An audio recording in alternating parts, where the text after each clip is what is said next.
And a... Oh, I did the wrong thing. Howdy, howdy, howdy. Welcome back to SciTrek. Something go wrong. Oh my god. Okay. What?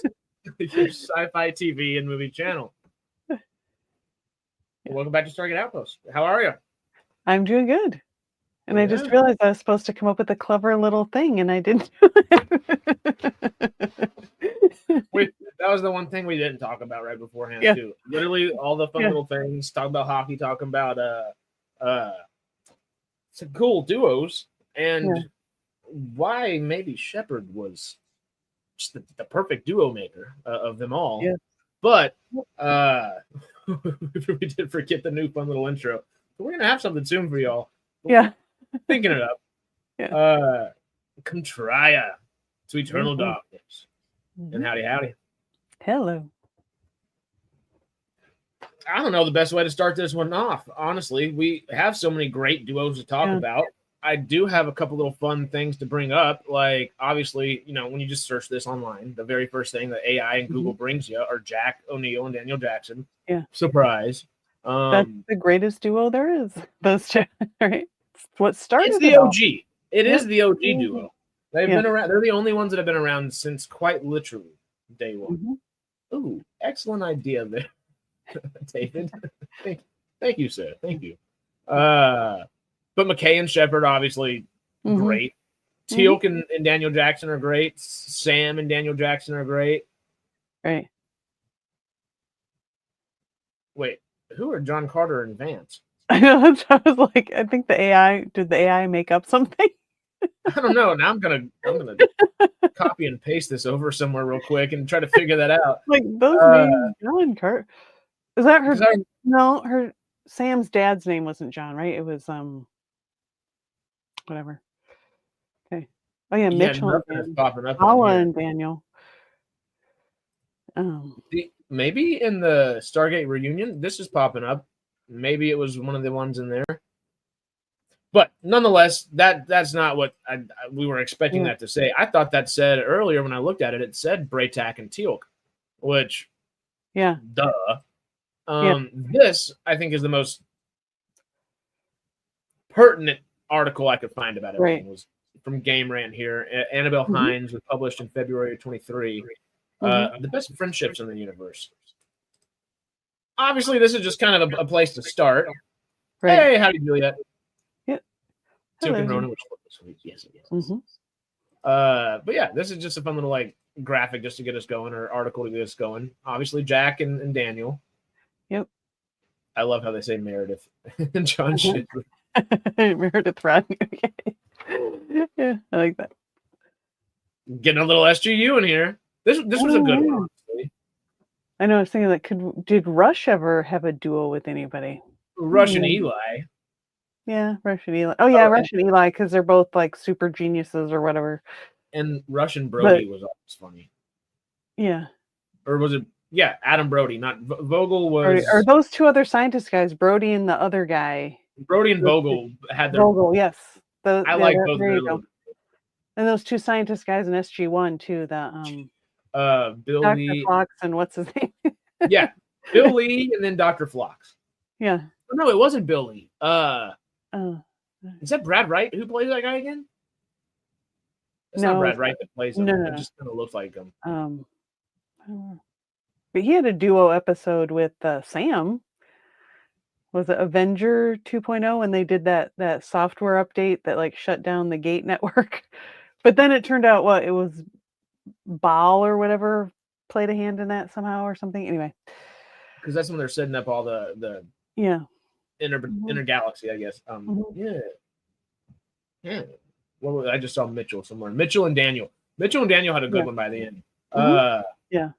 I think this little article right here brings up, obviously Mitchell and Vala like have a good little relationship. They come in around the same time and kind of have a camaraderie because of it. Sam and Janet Fraser is obviously great. Teal'c and Braytak. Duh. What? Yeah. I swear. Who did we just say? You said Sam and somebody, right? Sam and that one scientist dude. I forget what the character's name is. Bill Lee, right? I think I can pull it up here in a second. I think it was Avenger 2.0 is the episode I'm thinking of, I think. Oh, that's what I was thinking of. Yeah. David said, not Teal Ronan, excuse me, Mitchell, Eternal Darkness said, I was thinking Mitchell and Sam. One of the articles I was reading earlier, trying to figure out just who would be, of course, the best of all the duos and friends. Yeah, I think it's Bill that Sarah's thinking.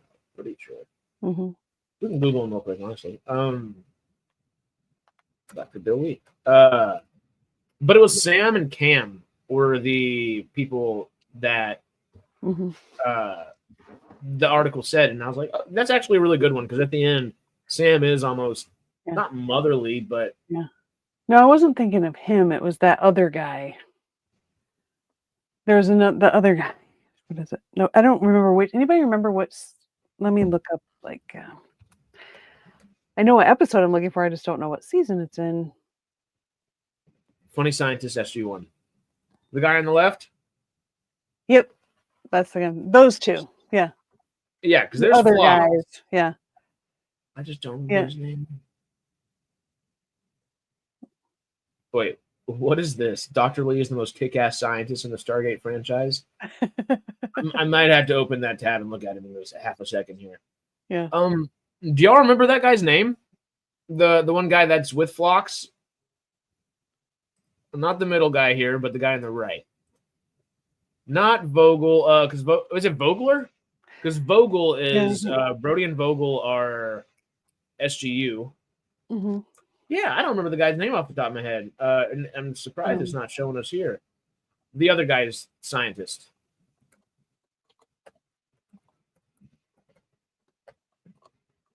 SG1. Can we have a name, please?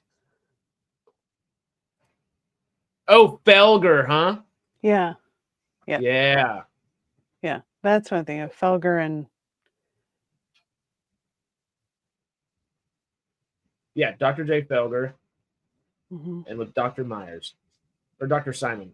Coombs, yeah. Dr. Simon Coombs is Phlox, correct? I think so. Something like that. Yeah. But the best duos in all of Stargate. Obviously, we have a few that we can kind of go through to, give us the lay of the land a bit. Just off the top of your head. Obviously, you said, Jack and Dr. Daniel Jackson earlier. Yes. Do you think that is the best, or do you think they just embody what we want? I think that's the best, because it's like the OG duo from the movie. I think that's the best duo, I think, in the whole franchise. But, Braytak and Teal'c is great.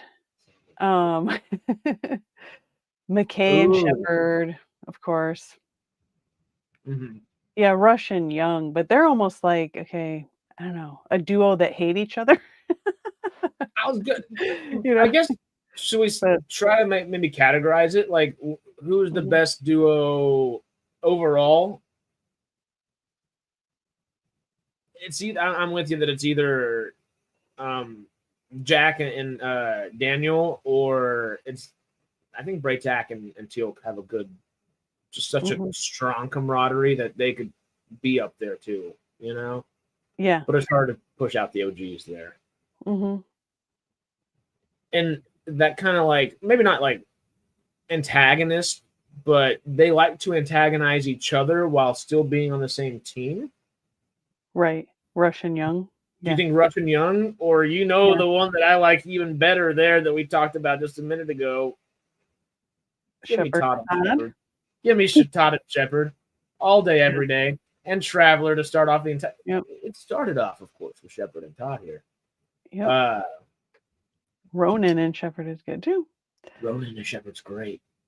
Sheppard and McKay. Ronan and oh my God, Taylor? what's her name? Taylor, yeah. Ronan and Taylor's awesome. Yeah. Mm-hmm. And obviously they don't form a romantic relationship from it, but Ronan and Jennifer Keller together are always really good scenes. Always really good scenes. Yeah. That one episode where they were trapped together was good. Yeah. Uh-huh. I love Keller and McKay, but come on. Yeah. It just made more sense for old Chewie. Sheppard and Todd the best. I love that. one of my favorites. Oh, they might be my favorite overall, honestly. It's just so perfect. Jack and Daniel or Teal'c or Sheppard and McKay or Ronan. There's so many. Yeah. McKay and Ronan was funny together too. McKay and Ronan's great.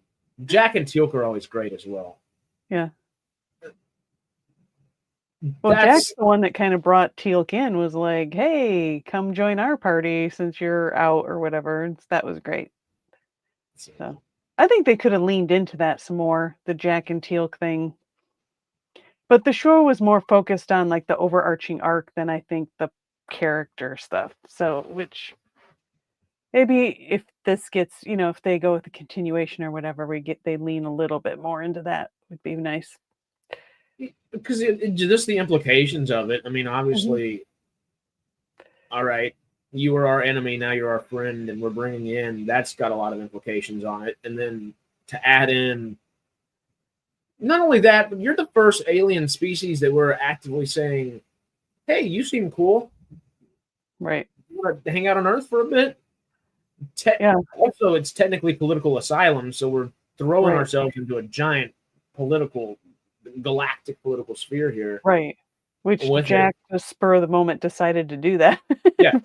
Basically forced the situation. So, McKay and Sam. But that was more like a crush thing. Yeah. He just had a huge crush on her. For camaraderie, who do you think has the strongest bond? Because I don't think Jack and Daniel would have that. They have an amazing bond that it's fun to watch, but I don't know if they have that camaraderie bond. Even whenever we have them having when Jack is being tortured by Ball, and they're having some really like intimate friend conversations like that are kind of, hey, we probably should have been talking about this for the last 7 or 8 years. I know we're like literally hanging out most of the week and going out changing the world with one another, but they don't really sit down to have these conversations. It was nice to get those. Yeah. But that 7 or 8 seasons in is like, okay, that camaraderie is not necessarily there. Where we see Jack have conversations like that with Teal'c and sparring stuff, and then when they're just hanging out and stuff like that. Who's the most camaraderie, you think? Braytak and Teal'c? Jack and Teal'c? Yeah, I think Braytak and Teal'c. Because they're sort of like brothers in arms of like, sort of a underground resistance to system lords or whatever. After spending literally hundreds of years or 100+ years serving under them, yeah. As such, Captain Kirk and Chewie are the best duo. Camaraderie-wise, the amount of camaraderie that they're able to... They're good too, yeah, because I think they kind of relate to each other, like the military backgrounds, and I think they kind of connect on that level of having, gone through stuff in warfare and all that. I don't know if it feels as much as like... Obviously, the camaraderie from just 100+ years of Teal'c and Braytak is huge. Yeah. I saw that too. Like, that's perfect. That talk about camaraderie and like Hammond just like Texas. the reverence with the camaraderie too is like we have that much respect for one another. Thank you for doing what you're doing without saying thank you for doing what you're doing in every conversation, Yep. Daniel and Vala is maybe one of the best romantic ones. Yeah. Definitely one of the best funny ones. Camaraderie though. Teal'c and Mitchell's damn good too. They like Ronan and Sheppard.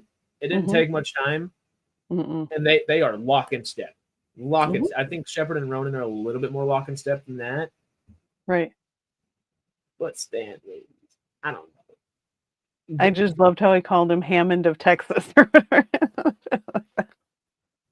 Makes my heart smile immediately. I'm like, of course. That's a great one. For camaraderie, you think that's there? Because also camaraderie, another really, really, really good one. I know you said Sheppard and Ronan there a minute ago. Was it? It was Stanley's as well. How about Sheppard and Taylor? Yeah, the camaraderie that they had was. Talk about lock and step. Taylor said, Taylor had to make a spur of the moment decision. That's what I'm trying to say. To give over her people, essentially, to another people, and made it work. And throughout that time, fought for her people alongside another people. Kind of similar to the way Braytac deals with Hammond in a way. Honestly, that's not dissimilar. No. Yeah, she's sort of in a way, kind of the Braytac of SGA.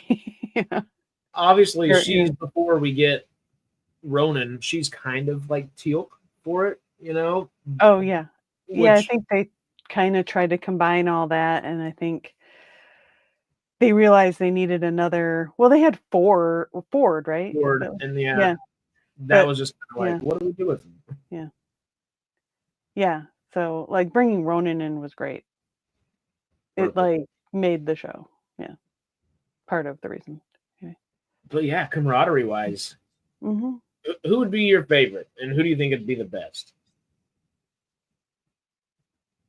of all the series? Just as far as camaraderie, I think I'm still gonna go Braytac and Teal'c.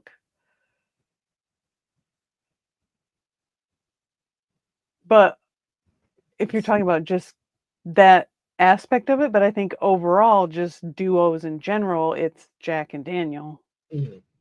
Yeah, think about, I guess, just the camaraderie aspect. I'm with you. Again, it's OG, and you see so much. I guess you don't necessarily see so much more of Braytac and Teal'c, but that's almost the relationship a lot of the other reverences and like camaraderie are based off of in the series. Like that's kind of the example a lot of the characters go off of.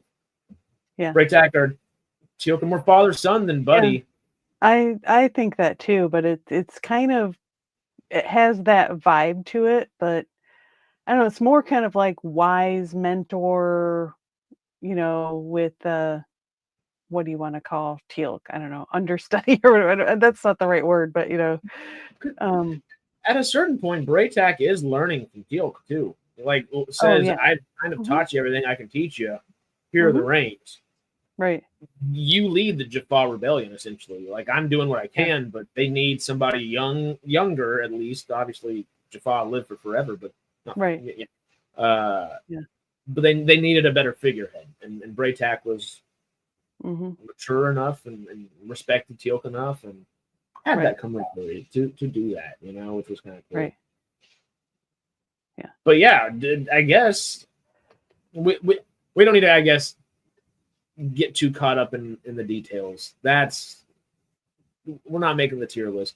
We're just having a conversation. Yeah. But yeah, no, I guess that is very father-sonish. But it is that also wise mentor, also buddy in a way. My favorite though has to be Teal'c and Sheppard.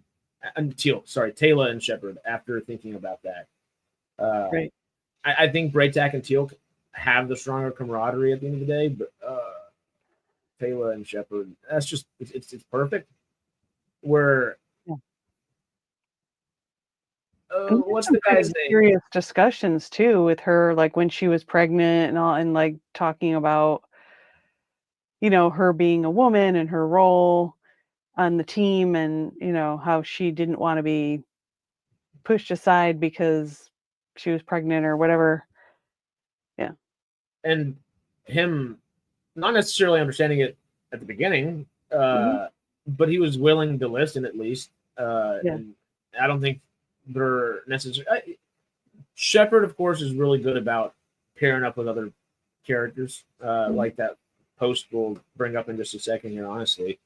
But he definitely had not a romantic soft spot, but a soft spot for Taylor, as in like that's his friend. Like it becomes much more than just like a camaraderie kind of thing too. It is like that is someone I'm looking out for, and it's because she's looking out. I think it initializes because she's looking out for a whole people. Right. But obviously, after hanging out and going on missions with her, you would see how much she cares about her people. Kind of make you care for somebody, and then we get the cool relationship we get from him, which Mhm. is awesome. Right. Carter Decay is great. Yeah. Scott and Greer is good. Ooh.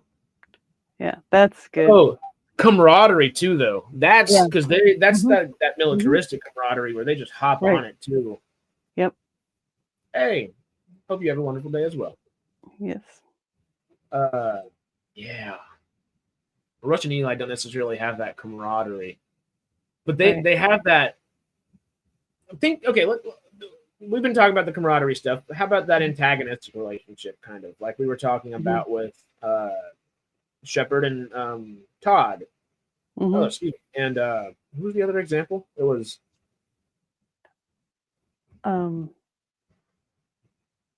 it wasn't Rush and Young. Rush and Young. Rush and Young. Yep. Young and Telford as well. Rush and Eli as well. We're also all good. Are we friends, or are we just stuck here together and have to deal with one another? Kind of situations. Yeah. Well, and the show kind of made it like Rush was sort of a little bit jealous of Eli. Like Rush was sort of a snobby intellectual, and Eli's like this, gamer kid that figured it out, and he couldn't, and he never liked that. Yeah. And the few moments that obviously Rush is more, I think, jealous of Eli, but I feel like Eli's not necessarily his respect for Rush, even though he doesn't want to respect Rush, kind of shines through a couple times.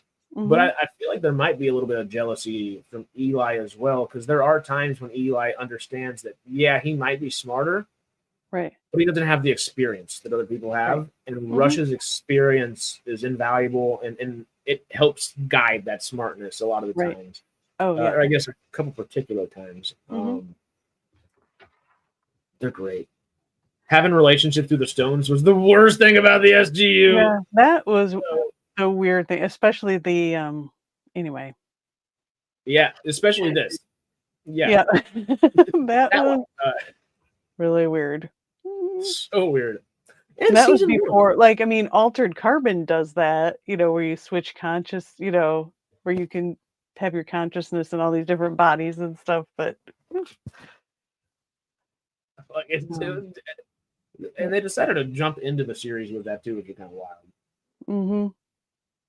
Yeah. I mean, they tried to make it, the awkward, thing of like when Telford and Young had to kind of they both had to look at each other knowing what that was really awkward. Anyway, I mean, that was the point, but still, it's just ew. Okay. It's just so odd, and I guess there was a lot of stuff going on, and I don't know, if I were young in the situation when Telford finally made it aboard the ship, there would not have been much holding back a few punches, we will say. And I know there's a bunch of Lucian Alliance people around with guns to stop that. Right. I don't know if that would have stopped it realistically too much. That is a lot of emotion. Cross galaxies type of emotion. Right. The communication stones were discovered in the late season of SG1 and completely left out of SGA. It's why SGA is the best series overall, pound for pound. They took all the good stuff from SG1 and were like, okay, this is how we do it. Let's make sure we do it really well. And then decided to leave out these scenes. Yeah. Well, see, then they wouldn't have been stranded, right, from most of the first season or whatever. They got stranded. If they had communication stones. Yeah. Oh, okay. Technically, those came in SG1 after, though, right? Because that was all during the that was season Merlin and Ori stuff, right? 9. Yeah, it was season 9. It was the beginning of season 9, maybe like end of 8, beginning of 9, because that's when Daniel and Vala end up in those other people's bodies, and God, that great little plot device that ended up screwing up part of the show. Yeah. Great plot device here, not so great plot device over here. It happens. Right. It made things a little bit easy in SGU, but I don't know what else they could have done. They could have come up with some other thing, I think. I don't know. then there was just too much like let's be clever about it going on too, and it's like that's what kind of got me about it. I would have almost liked FGU to say, hey, maybe we can only get in contact whenever we have enough power because we're by a star or a sun or something like that.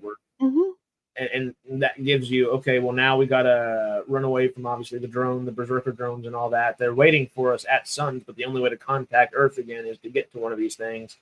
I don't know. Hindsight is 20/20, you know? It was before that, Jack and the Barber.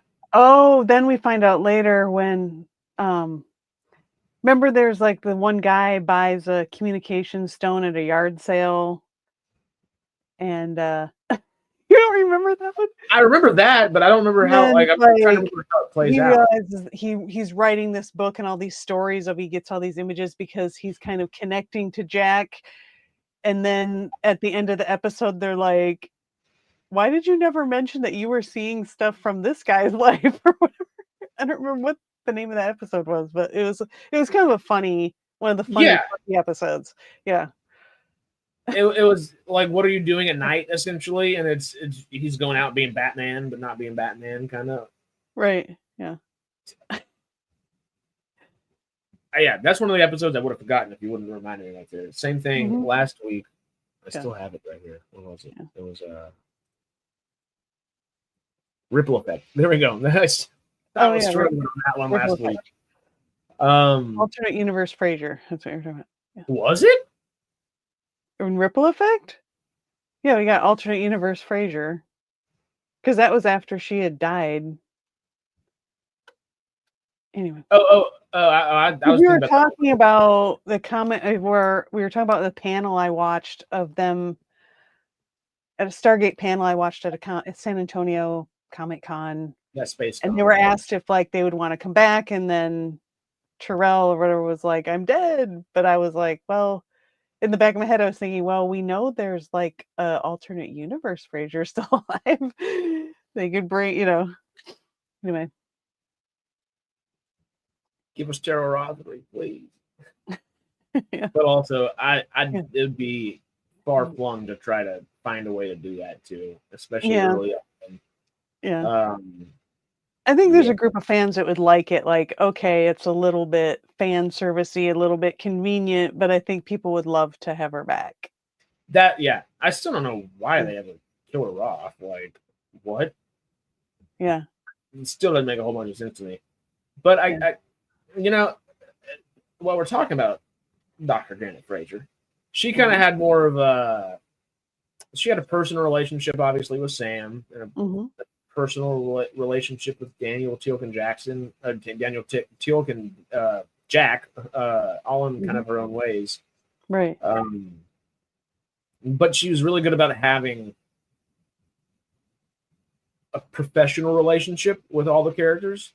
Yeah. If that makes sense. And I feel like Young and Ray were one of the best examples in the whole series of that kind of professional relationship, like a workplace relationship, like, okay, this is an acquaintance.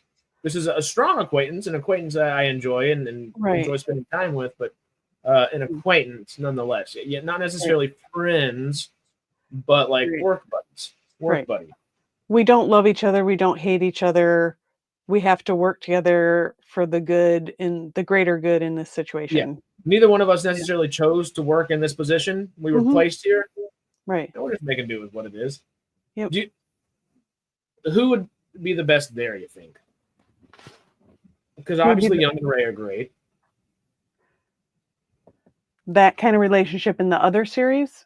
Or just, I guess, just more relationships like that are just kind of strictly professional. Because times that we could have strictly professional relationships, like with Bill Lee or Rodney McKay, both times they're introduced, all they're interested in is Sam. And it's not like, that's not very professional from the get-go. It's funny and quirky, but it's like, all right, maybe, horned on scientist. Hammond and Daniel, because he always called him Dr. Jackson. I like that a whole bunch. Yeah. Oh, yeah. Weird. Keller's good. It just doesn't last as long necessarily. I like that Hammond and Dr. Danny Jackson. Yeah. Because it's never. He says Daniel a few times, but it is much more infrequent than Dr. Jackson. He keeps it more like, he's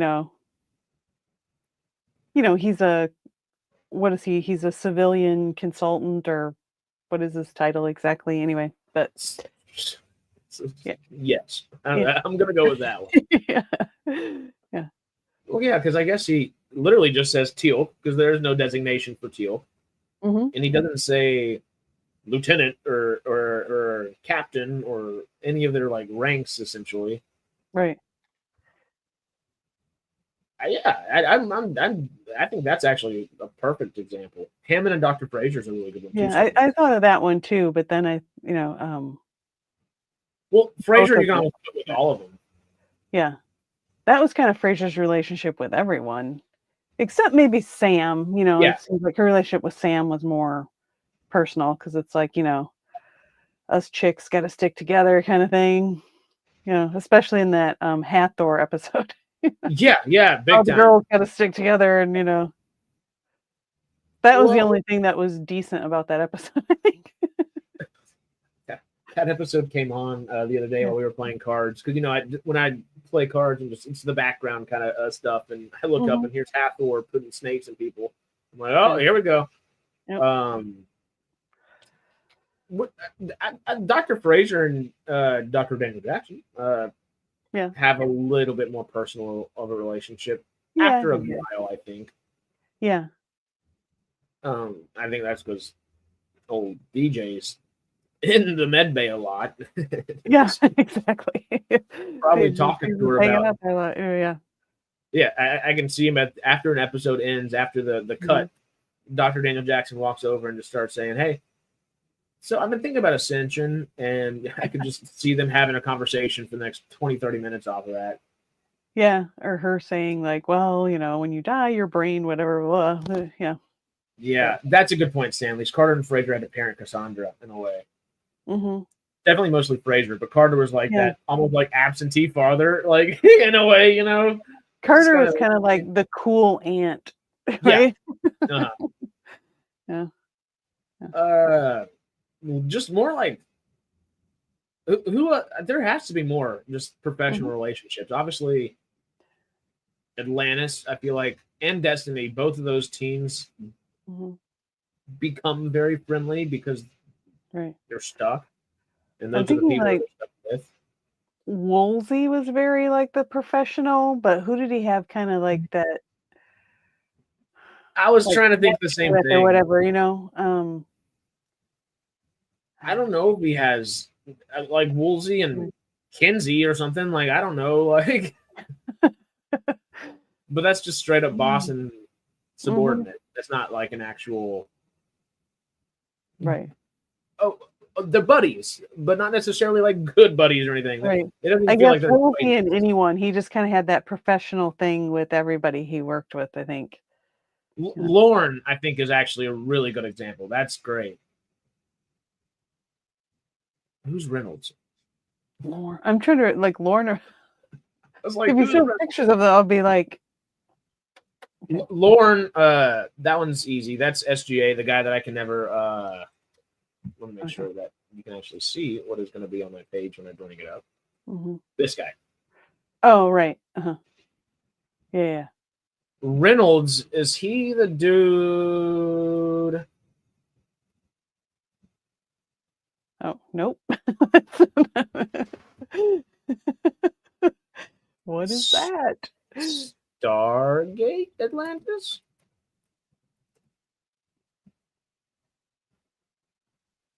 Okay.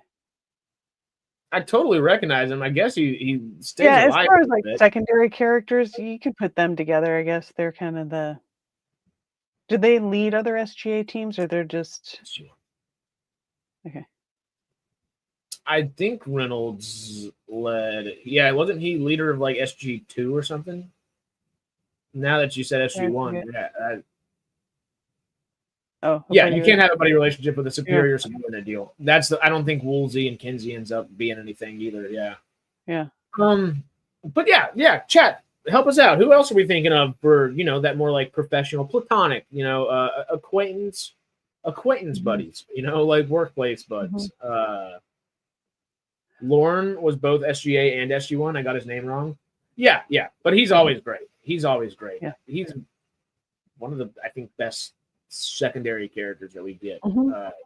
He's very much a puzzle piece that we see continued throughout SGC. Like whenever we see him take over the SGC later on. Right. Yeah, he was one of the team leaders of the other teams. Okay. I'm trying to think. Because I want to say some of the people in the Destiny, but I think Camille Ray and Young are the only ones that kind of kept that professional relationship. Everything else definitely, and even the relationship technically leans into friends, but it's only because they're stuck on the ship. Right. Yeah, but they don't have any other like personal entanglements like Telford and Young and all that, like or Tamara and Young or somebody like that. And it's like, oh, that adds another wrench in things. But Teal'c and Jack, obviously, but that's more than just professional. They're buddies. Like that's true camaraderie. Yeah. After a bit, of course. Starting it off, sure. Yeah. Well, starting it off, not even, because that's more of a, are you going to try to kill us at any point, or are you our friend, Teal'c? Okay, this guy's got our backs. I'm trying to think of more just professional relationships. There's probably something really obvious we're not. That's what I'm trying. I'm like, there's probably like 3 or 4 sets of them that are just like, duh. Both SG1 groups are more like family to each other than professional, so to speak. Definitely. Yeah. Which this is kind of making this one hard to think about because there are those professional relationships. Because you could say Sam and Dan, but to me, Sam and Daniel were like big sister, little brother kind of thing. Yeah, and almost immediately too. Like it doesn't take long for them to just kind of fall into. Yeah. Oh, you're smart. Oh, you're smart. Oh, thank God, we can actually have conversations. Like exactly. It was kind of like, yeah. It was nice. Yeah.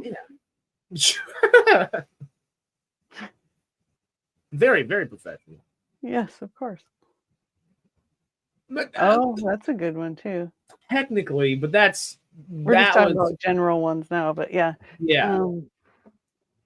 That was technically a professional relationship, but it was also so much better than that because it was his sister. Sheppard and Koya, more toxic, I guess. Antagonistic duos. Yeah. I guess we can come back to that if we can think of anybody. Obviously, there will be things that pop in our heads later. Yeah. But what are we thinking? You want to go more best good guy versus not good guy versus bad guy, but like best villain and hero duo, or people that hated each other that had to work together, like like Young and Rush. Oh. For the professional workplace, they didn't necessarily bring professionalism to their conversations, but damn, so good. Yeah. I'm with you, Traveler. I think you just you won my vote there. Yep. Ronan and Todd. Ronan and Todd. Oh, right. Yeah. But antagonist role, like who would be Mayborn and Jack is perfect for antagonist. Perfect for antagonist. I was thinking of them earlier too, Mayborn and Jack. What did I just say? Wilburn and Jack. The Young and Rush and Young.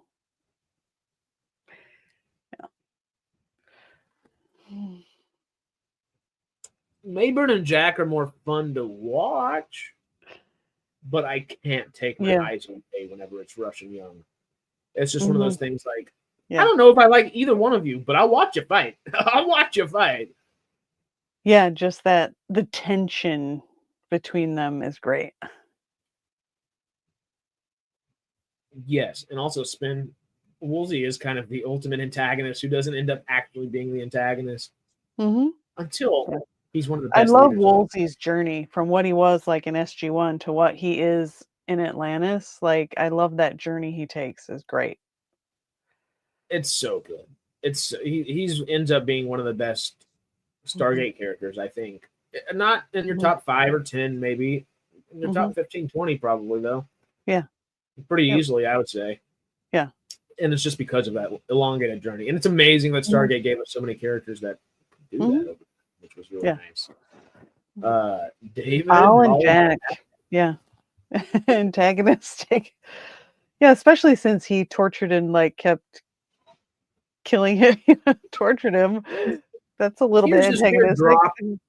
That just acid drops into your body real quick over and over again. Yeah.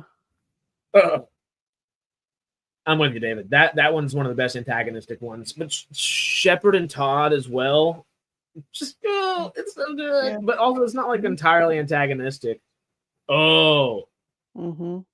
That's a good good antagonistic one. Yep. Spin. Does Stargate have a timeline? Yes. They add some timey-wimey things to it, which makes it even more interesting. Yeah. And confusing. But yeah. It's a pretty straightforward timeline, I think, though. I think mostly it's pretty straightforward. Even with their time stuff, they very much try to keep those bookended. Where that happened here, but we made sure everything was okay before we got back. Kind of deal. Right. Ball and literally whoever. Yeah. Who is our god? Was he the other free Jaffa guy? The one that was down with the Ori, or a different guy? No, I don't remember this guy a whole bunch necessarily. This guy. Oh, a totally different character. Because he was replaced by I can't remember his name, but he's such a good actor. Oh, they had 2 actors playing that character. Okay. Okay. This guy first, and then the one that did when they had that trial, right? Yeah, with whether or not. Oh, that's right. He's the guy or whatever. Yeah.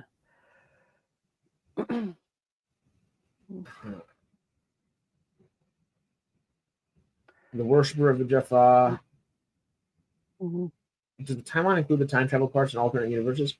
3D chess. Yeah. Those would be Garak and Ori.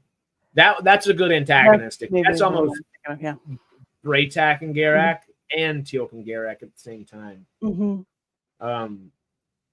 What were some good like evil duos? Yeah. Well, yeah. Ooh. Like Baal and Osiris, was that her name? Yeah, that's a great evil duo. The Wraith Queen and anybody else they had around them, going back to like antagonistic with one another. Did anyone say Kinsey and Jack? No, but I'm glad you did, sir. Yes, Ancients versus Descendants. Yeah. No, that's a great one, David.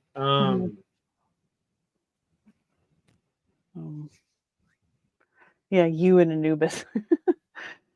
We could say all the system lords kind of really teaming up, but you and Apophis at a certain point were pretty detrimental until you joined Anubis instead of Apophis, right? And that's kind of where all that kind of started. I think so. Right.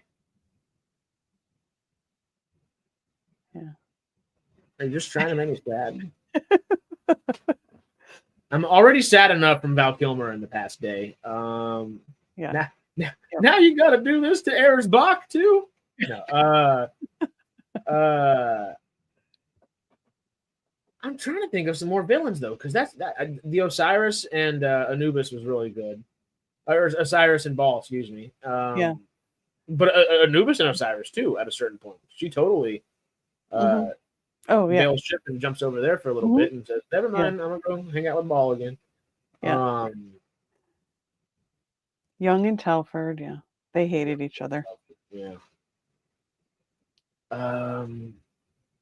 Yeah, damn right. Old Sam Jones.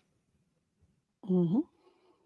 Well, I guess not Sam J. Jones, because it's not like this guy singing the no, it's where I don't need to get you in my singing voice because there ain't one. Yeah, more I guess good villains, good villain duos. I don't know if we have too many, honestly. I want to say, like, are there any alien races that teamed up? I'm trying to think. Lucian Alliance teamed up with each other to take us out, I guess. Did they team up with the Jaffa at one point, or some of the Jaffa to try to hurt us? The humans, the Tauri. I don't necessarily remember. There's so many things.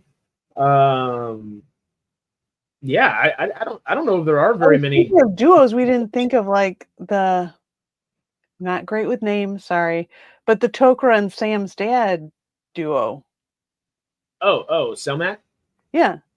Selmac and Jacob what was Carter? his dad's name? I can't remember it. Jacob and Selmac. Yeah. Yeah. There we go. Okay, perfect. Joe and R and Sam. Did these count? Yeah. Short-lived, but yeah. Heavy implications for the next 8 seasons after. Yeah. Yeah. What we've done antagonistic, we've done kind of workplace replicator weird, yeah. That replicator weird and Sheppard in their own kind of way. And McKay and kind of okay, how do we understand what's actually going on? Right. You know what? While we're talking about Sheppard real quick, let me bring up this old thing, but not that one. This one. And this guy on Reddit over here actually had a really great point. He said, I think the Atlantis writers wrote Sheppard really well. And of course, Flanagan played him perfectly. He's in a strange place of being the team leader and one of the main protagonists with a lot of screen time. But he rarely got focus episodes. This required him to have a great chemistry with literally every character. And they pulled it off perfectly.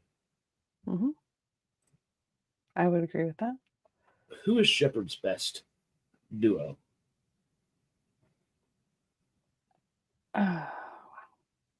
There's Sheppard and Taylor. I want to say Sheppard Ronan, Sheppard McKay, but I'm not sure if McKay really. I mean, I want it to be McKay, but is it? You know, because I love that relationship, but it is very much more one-sided. McKay doesn't really bring a whole bunch to that relationship unless something sciencey needs to happen. Where most of the time it's like, okay, I need someone to shoot me with this cool device on. Then Sheppard just, I'll do it, you know?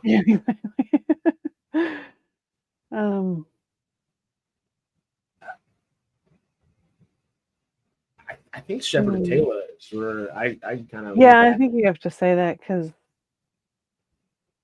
I wanted to say Ronan, but I think I like the Ronan Taylor better than Ronan Sheppard. Because Ronan Taylor and Sheppard Taylor relationships are kind of similar, just different in their own ways. They're both very respectful, and they're like it's almost like a found sister. They treat her as family, which they should, obviously. David agrees. Sheppard and Laren was a good team up. Yeah, she's the Traveler chick, the Traveler people. That's the pirate girl, right? Yeah. Yep. Okay. Cool.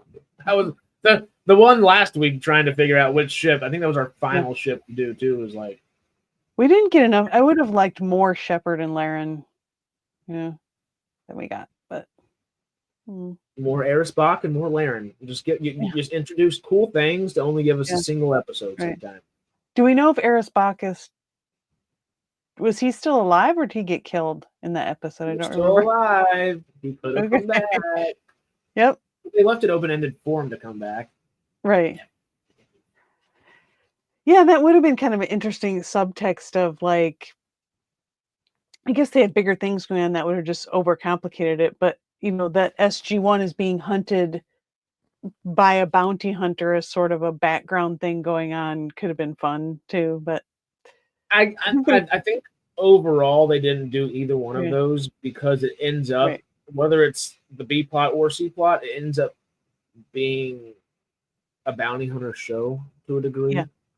Right. And then same thing with pirates. Like if you introduce pirates, yeah, it's now space pirates, you know. Right. Yeah, there was too much other things going on to try to add that to the mix. Just wouldn't have worked, but it's just a cool idea. So good. Yeah, it would have been really fun to bring him back at least one more time to kind of close that out or whatever. I don't know. But just one episode to close it, please. I was laughing at Stanley's and David in here. They were careful not to hint at romantic relationships between certain people. Example, Sam and Daniel. Yeah, and they were really smart to do that, where they jumped into like a brother-sister relationship almost there. Kind of the way Ronan and Sheppard treat Taylor, and Taylor treats them back. It's an immediate. It's a found family, but it's an immediate found family. Like it just they naturally sink into it, and it doesn't feel like a bunch of paid actors on screen just being paid to be friendly. It actually feels like these characters, these individuals, kind of slipped into. All right, this is the world around us. I'm going to make the most of it. It literally felt like they're just trying to make the most of it and find good people along the way, which is kind of perfect when you're talking about the best buddy duos, you know? Because there are a lot of those, which is nice. Well, there's some we haven't, like Beckett. Did Beckett have a good... Beckett and McKay maybe at times? Beckett and McKay, because Beckett, I was thinking about a little bit when we were talking about professional relationships as well. He's very good about having professional relationships, but he's also more personable than Fraser ever was, or I think maybe not as personable as. No, I think he's just as personable as Keller, realistically.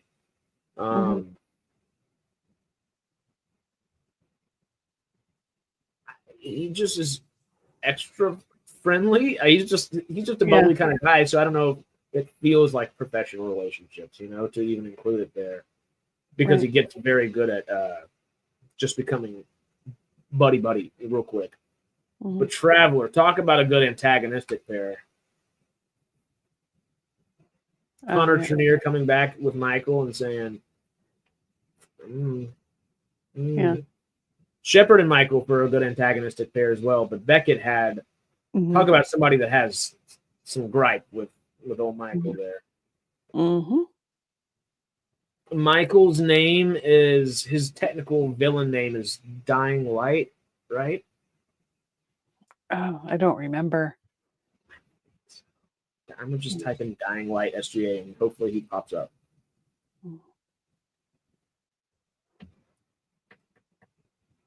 Nope, nothing popped up. I don't know where I got that from. Okay. Because I know he has an evil name. Yeah, I kind of remember that now because I watched through Atlantis like not that long ago, and I do remember Star something or Dark Star or I can't. Last Light. Oh my god. Oh yeah. Light. Dying Light wasn't too far off. No, I was totally off Star. It sounded right though. I was ready to hop on that bandwagon until I was on Google. Last Light. Thank you, Traveler. What about Landry? Did Landry? I mean, he was only there a couple seasons. I don't know if Landry ever really. Him and Cam and Landry have a really good relationship. Yeah. And it is a professional relationship, but it also is a little bit more that not a little father-son, but that wise mentor that's also your friend, but cares about you more than a friend, more like an actual family member kind of deal.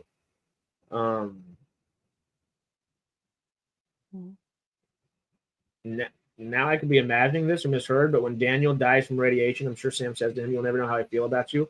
Obviously, Daniel couldn't answer, but did it happen? I kind of remember that as well, but I think it's not implied. I don't think it was romantic in a romantic sense. Yeah, I think that's literally saying like, Yeah. You're my brother, I think, is literally, I think, how I interpret him. Yeah.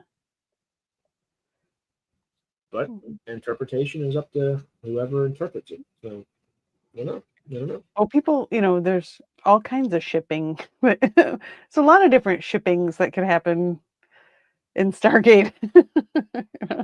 Daniel Jackson and Dr. Fraser or something. I don't know. General Grievous.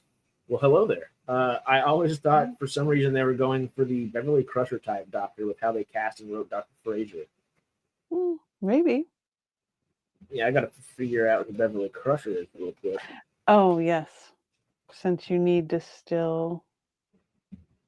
Oh, Star Trek. Okay. Yeah, TNG. She was the doctor on... Yeah. I was thinking some 90s movie or something. I was like, who could it be? Yeah. So no, because you don't know, but there's some similarities there. Yeah, she was very a motherly type, kind of friends with everybody, kind of doctor too.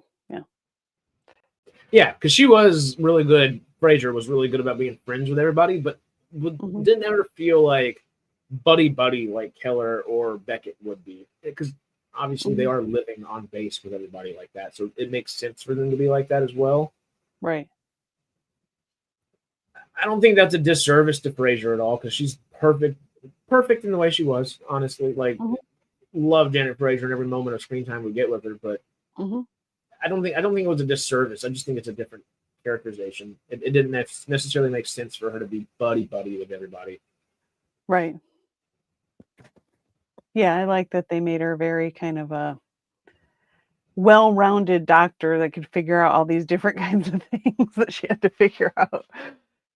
And by the time she's finally in the field doing stuff, they shoot her. Really? Yeah. Thanks for that. Okay. I thought that was weird. Wouldn't she have said your family or brother, or not how I feel?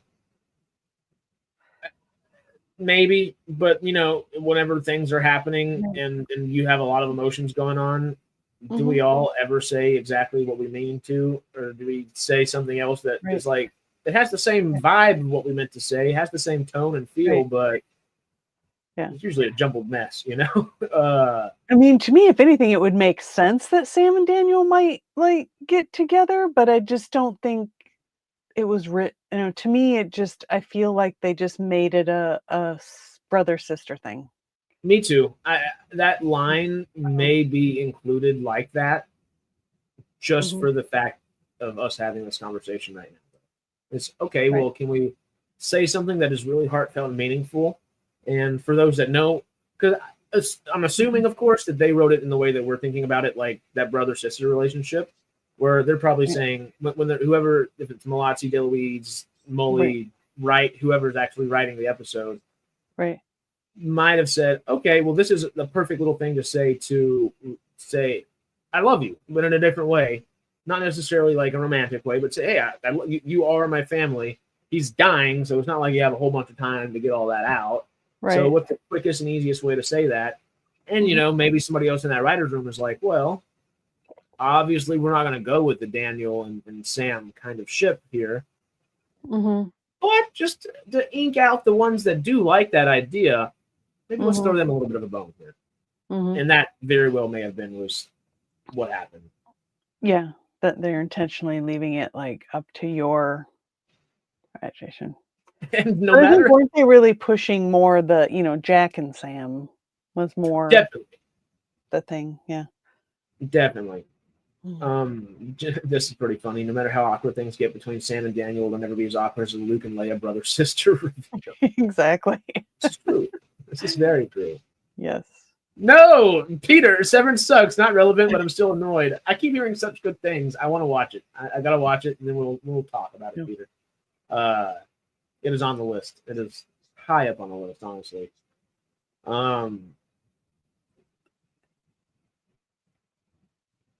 Fraser was a military doctor. That's why she was, I guess, in there and everything, and why she was the one that they were more willing to bring out on the field every now and then.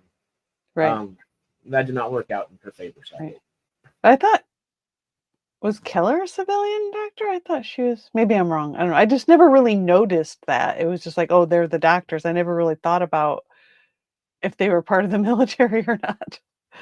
Now I'm kind of curious, like, where did they come from then? Beckett was civilian. Were they just like these super brilliant doctors that? Yeah, and then they, because remember whenever in SGA they have the one episode, it's more of a filler episode, I guess, by definition, just because it's the episode where, oh, all the SGA crew members send something back home, talk to your family, but also you can't say this, you should say something about this, and you can't say this, or this either. Right. And they're like, all right, well, how are we going to do that? And they all have their little moments in that. I remember Beckett saying that he's a civilian and trying to, I guess, because he had trouble figuring out exactly what he could not say, I feel like. And that was fun to watch. Right. Yeah. Thank you, Traveler. You're great as well. Thank you for always coming and hanging out with us. Don't make us gush on screen, damn it. Come on now. But yeah, Keller, I don't remember though. I'm trying to remember Keller. Yeah, do is we she get Canadian or American in the show? No, I don't think she's Canadian in the show. If she's Canadian, I would say.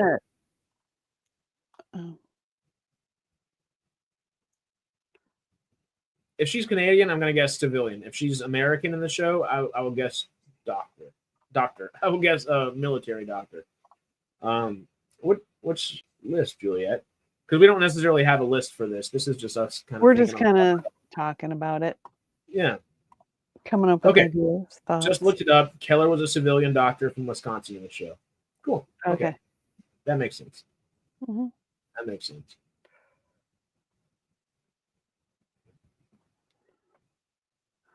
She's military. I'm sure she's seen dying people before, and I've been in situations where close people may have died, just poorly written for me then. Yeah. The Frasier we're talking about. Yeah. Oh, I thought he was talking about Sam and Daniel still. Oh, I'm sorry. That's what I meant. I had Frasier in my head.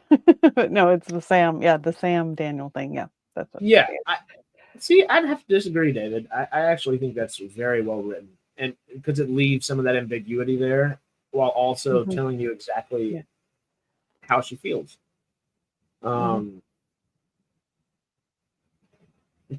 you know, of course, we've seen dying people before, and people close may have died, but not people. I don't think she's been in a situation where someone has been saved almost a whole planet of people, walked outside of that, or not saved the whole planet of people from radiation and bombs, essentially. Let him sacrifice himself in the most honorable way possible, just to come back and, okay, you can live. And then he chooses to die. And that's someone that you consider a brother, or possibly maybe even a little bit more than that, you know, like that doesn't happen every day. No matter how close you are with a lot of your squad mates or whoever it may be, someone that you went through the academy with might be close, but the person you spend or one of the three people you spend the vast majority of your waking time with, that's going to suck. That's going to suck. And I think she did a good job acting out how bad that sucked. And same thing whenever Jacob and Selmac pass later in the show. Yeah. She's supposed to take that on shoulder, on stride too? No. There are moments to have those emotionality pop in like that. And damn, Amanda Tapping can bring it. And she does. Bill Lee and Carter's hilarious. Okay, that's I think the one thing that we haven't done is try to actually figure out who is our favorite funny Stargate comedy duo just so far. We've done Antagonistic. Howdy, Tony. We've done antagonistic kind of duos. We've done professional workplace duos. We've done just camaraderie duos. Yeah. Funny. How are we thinking funny? Real quick. I know Grievous was saying some stuff. Beckett was civilian. Also, the fact that Fraser was a military doctor explains why she was more professional and detached. Yeah. Because there's very strict guidelines and stuff. Yeah. I mean, if you lose track of how many times you die with someone and are brought back in a sarcophagus, it tends to form bonds. Yeah. That's that thought process. Because if all of that had not been there, David, who's writing that and why and what are you trying to say? What's going on? But with all of the context there, it's kind of beautiful in its own little way. Sappy Stargate real quick, but it is one of the moments whenever it actually gets a little sappy and does so very well. But to get back on comedy and get out of the sappiness real quick, who makes you laugh whenever they're on screen more than anybody else, duo-wise? Oh, man. Sheppard and Rodney immediately comes to mind. Yeah. Well, could you say Jack and Teal'c, where Teal'c sort of like the straight man, and and there are times when Jack's the straight man and Teal'c is doing not straight man things, but you know what I mean. That just sounds odd. Not doing like being comedically funny, but doing it with a straight face, and Jack has to be the straight man off of him in that situation, and it's just it's great. Yeah. Todd and Woolsey, when he threatens to feed on him, it's just amazing. Could be the reason why it's in the thumbnail. Also, the Jack and the actors would have a really good chemistry if you think about it. What is his name again? Christopher Herondal or something, and Robert Picardo. Yes. Okay, Robert Picardo, and then it's not Harrenhal. Harrenhal is a castle in Game of Thrones. Herondal or something. It's right there. It's not Christopher Eccleston either. That's the next name that comes to mind. Christopher. It's H. Oh, Heyerdahl. Yeah, Heyerdahl. Let me bring it up for you. This guy, of course. Todd, and then thank you, Grievous. The only time my typing actually beat out the actual chat. It's so good, and he's great too. Him and Taylor moments are great whenever he's playing the It's not Hamish. Like I keep going back to like the most generic like when he's basically kind of like the number 2 guy, right, under her or whatever. He's kind of running things while she's off with the SGA team, but I forget the name of the character. He is the Braytac to her Teal'c. If that's the way I've always looked at it. Yep. He plays 2 parts. And he was also in SG1, also an episode of SG1. He was. Yeah. I think the best duo is Teal'c and Daniel Jackson, but they both respect each other's abilities. Close to prove it. Yeah. My depth and there is that scene when Daniel's dying and Teal'c says tells Daniel he's the greatest warrior he's ever known. Oh, that's a moment. Yeah, that's good. That's a really good moment. Damn, like it is such a good moment. Like I know that. I like how there are, even talking about all this, there are just moments and specific characters that everything goes off of, where Jack almost feels like the person that everybody has those interpersonal relationships most with in SG1. It's Daniel. It is Daniel. Yeah. He's, well, like you're saying, I think, you're right, that he's sort of the heart and soul of it. That's why he's my favorite character. And I mean, since the movie, I've always thought is more like Daniel's story. Yeah. I mean, I guess by the show, because RDA was like the known name, the star actor or whatever. So I get why they kind of put a little more focus on that. But to me, it's like Daniel's the one, he figured all this out, and it's none of it happens without him. Whether you have the best freaking military commander that's retired and had some bad personal things happen, and you have something to get him out of retirement, nothing would have been as important as uncovering the Stargate. There's only one person who can do that. Yep. Right. Yeah. Funny duo for me is Daniel and McKay. Short but sweet. Yeah. Oh yeah. I was gonna say that one. I forgot about it. That one, the 2-parter they did in Atlantis was great. Just the Teal'c and Jack one is great too. Obviously, Rodney and oh god, kicking my desk. Rodney and Sheppard is just a great comedic duo. Ronan and Sheppard's a great comedic duo too. Yeah. The Teal'c and Jack one throws me off though, and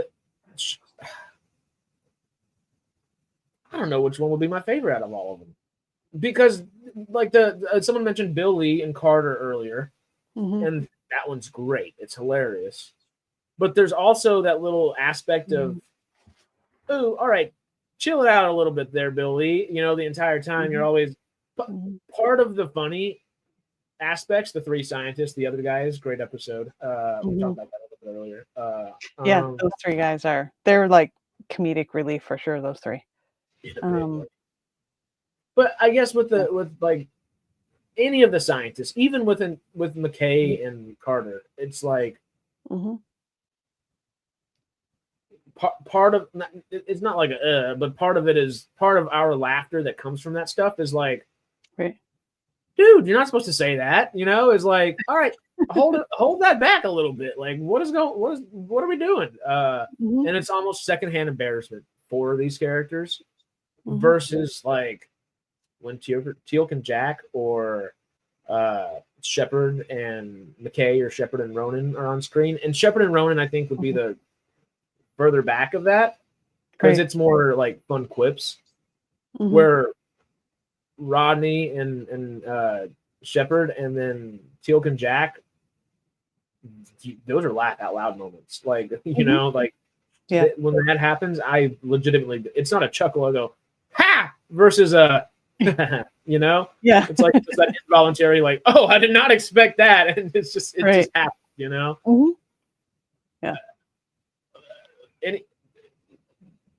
Thinking kind of along the same lines, maybe anybody else that pops in your head for like best comedy duo? Obviously, the McKays together are good too. Meredith and his sister. Yeah, that's good. Yeah, I'm just trying to think. Chad, anybody else that is just particular favorites? Whether they make you cringe with secondhand embarrassment just a bit, whether they make you laugh out loud, chuckle. Who are you thinking? Why? I mean, the two scientist guys on SGU also. Oh, Vogel and Brody are great. Yeah. That, and it's not secondhand embarrassment. It's also kind of it's secondhand. Oh, this sucks for y'all. But it's still pretty damn funny, and I still typically, I guess that would be between a chuckle and a, ha! I don't know what else to call that one. Like an actual LOL for me, I guess. Where would you put them? Do they make you actually laugh out loud and make you chuckle, or is it more of that like secondhand, like? The SGU guys, Brody and sometimes I don't know. I like their kind of dynamic because they made the show like so serious. You know what I mean? And they were, like I said, I think towards the end of like the second season, they were starting to put a little humor back in there, and those two guys were like really a big part of that. I think.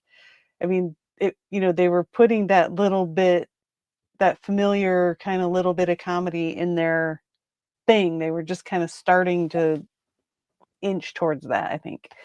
Yeah. You know what? Zelenka and McKay. There's also a great one. I legitimately do LOL. I laugh out loud whenever I get scenes from them.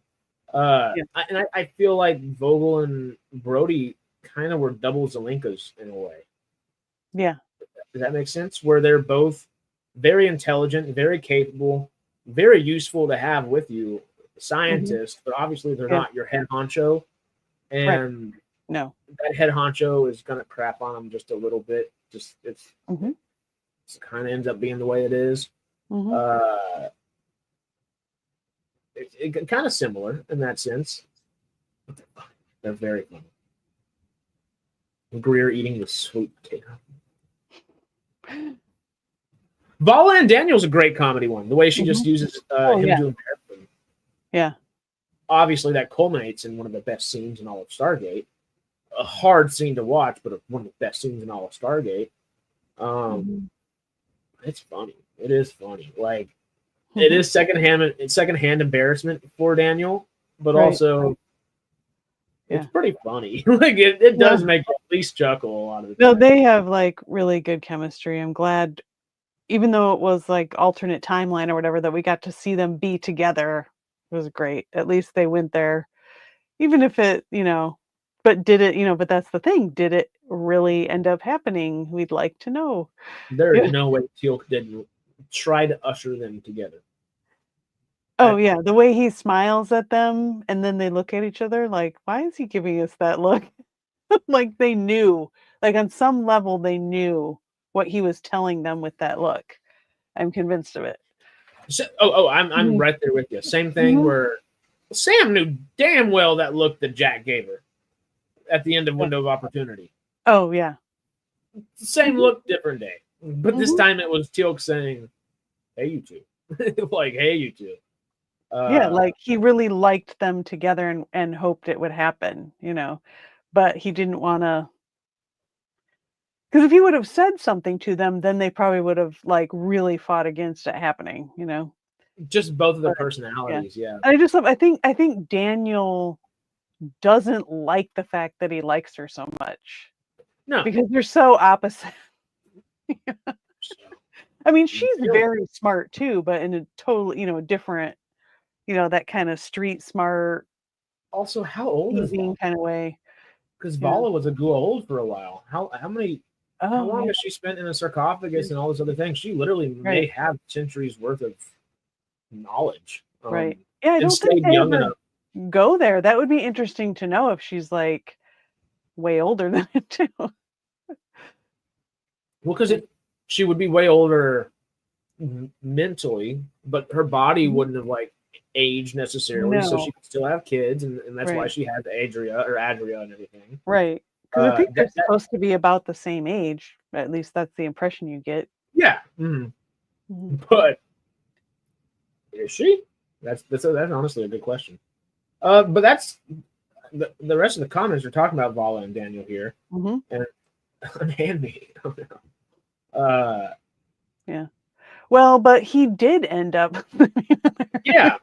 I gained respect. A little bit too much for me, where he like yells at her, and then that was a little bit too much.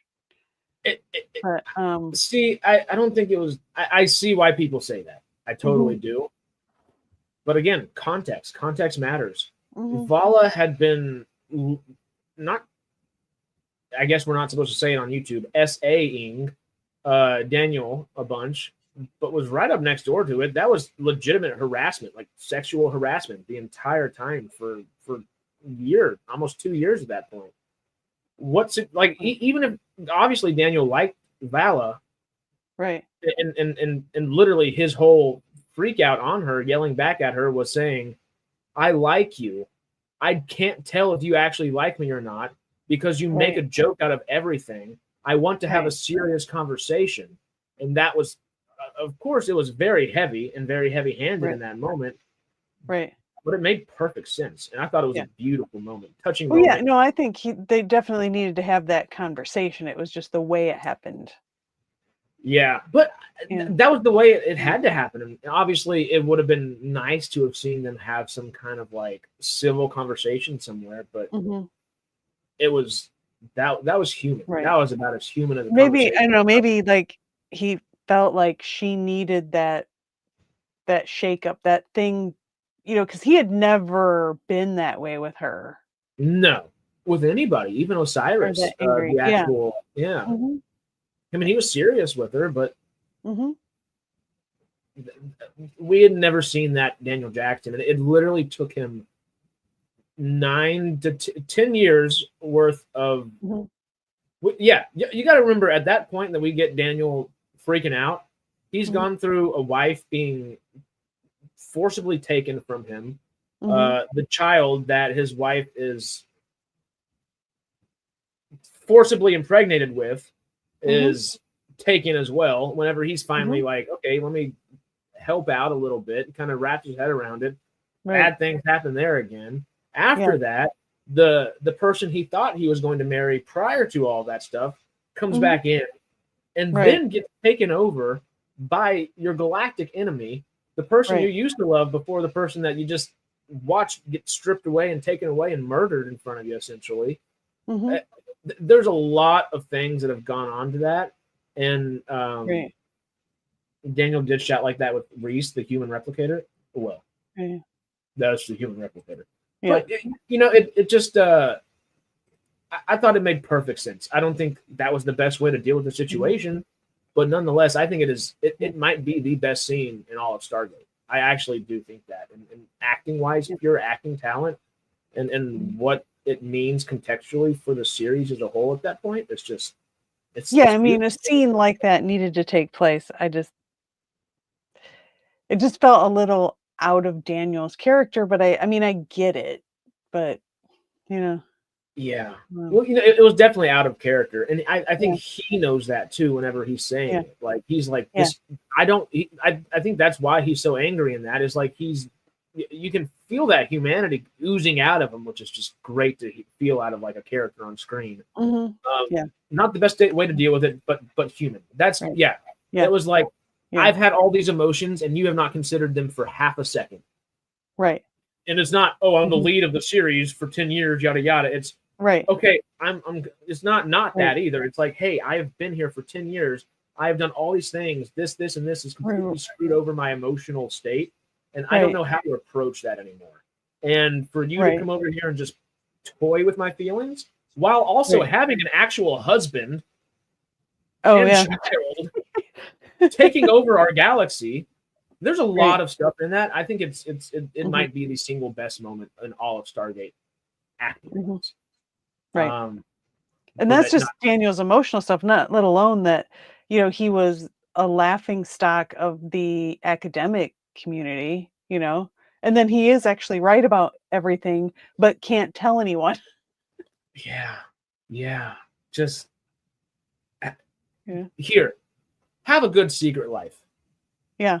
Your life is sucked up until now. Now it's awesome. You cannot tell anyone about it. Right. So, I mean, you have to imagine, like, when Daniel was, I mean, he probably didn't do it a lot, but if he went out into the academic community, they would have, and just have to stand there and, like, take it. Like, he probably avoided it, I'm sure, but as far as the character. Yeah. I mean, we all would have. If I were in that situation and were somehow as amazingly genius as Daniel Jackson, that would not be. I'd try to avoid that as much as possible. I'd say, you know what? I'll keep writing all these papers, and if I die on some crazy mission, or if I make it to ripe old age and get to die peacefully, all these papers will be released then. You might not read them, but your kids will, and I will have changed the world you lived on. Like that's the only way I guess you would have had. You could tell yourself to keep moving on. Or it's no longer a secret, and then he would get all the. Then academia would have to, accept what he's found. Which, to just circle back to that last conversation we were having a little bit ago, was he's the main character of Stargate. Jack O'Neill's great. Teal'c, Sam are amazing. Yes. Jack is your second main character for Stargate. Yes. Oh, yeah, for sure. Because it's the two of them is what in the movie. And But Dr. DJ, he wins. He just wins it out because of all that context. And obviously, you can apply all of that context to Sam and Jack throughout all this time. Right. But for 4 to 6 years of that, it's just a will they, won't they? And they know that as well. And they've kind of, you feel the characters get comfortable with that. They get comfortable in the space of, we love each other, but nothing's going to happen. That would be fun, but it can't happen. And we get used to it. They get used to it. Right. Where we don't necessarily, we see Jack deal with those emotions more. We don't see Daniel necessarily deal with those emotions besides a few pivotal episodes. Right. But if we think about it for half a second, it's got to be weighing heavy down on Daniel.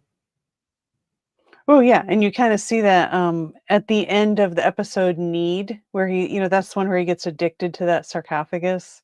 Yeah. Then he goes crazy at them, but at the ending scene is him just like totally breaking down with Jack at the end. Like it's like, all the stuff that's been happening to him crashing down, on him and having to face it rather than, kind of escaping it with whatever he was getting from the sarcophagus. But that's a great scene too. It's like, we see like this is affecting him in a big way, and this is where we see it. The moment we get to see that, which I really love. That's so good. Michael Shanks. Mm-hmm. Michael Shanks. Oh yeah. Mm-hmm. It would be hard to do because it definitely would be opinion based, but to try to figure out like who is the best actor out of like Stargate main actors, leads maybe would be the best way to do that. It would be a fun conversation to have. Yeah. But it'd be a tough conversation. We'd all be in our own It's corners. hard not to put Robert Carlyle at the top of that, though. Yeah! Like, it's, oh my God! Yeah.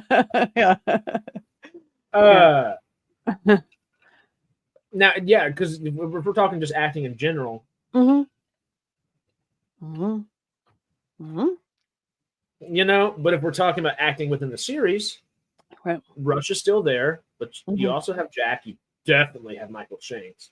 You have Sheppard. Sheppard, I wouldn't put Flanagan as as awesome as he is, and as much as I enjoy watching every moment of any series I've ever seen him in. Right. He doesn't have that. He has some good gravitas, but doesn't like bring the gravitas that some of these other actors typically do. Right. Not that he's not capable of it by any means, but he's not Robert Carlyle in his film repertoire. Now, if we're talking about what he brings to Stargate and is able to continuously bring, that's a different conversation. But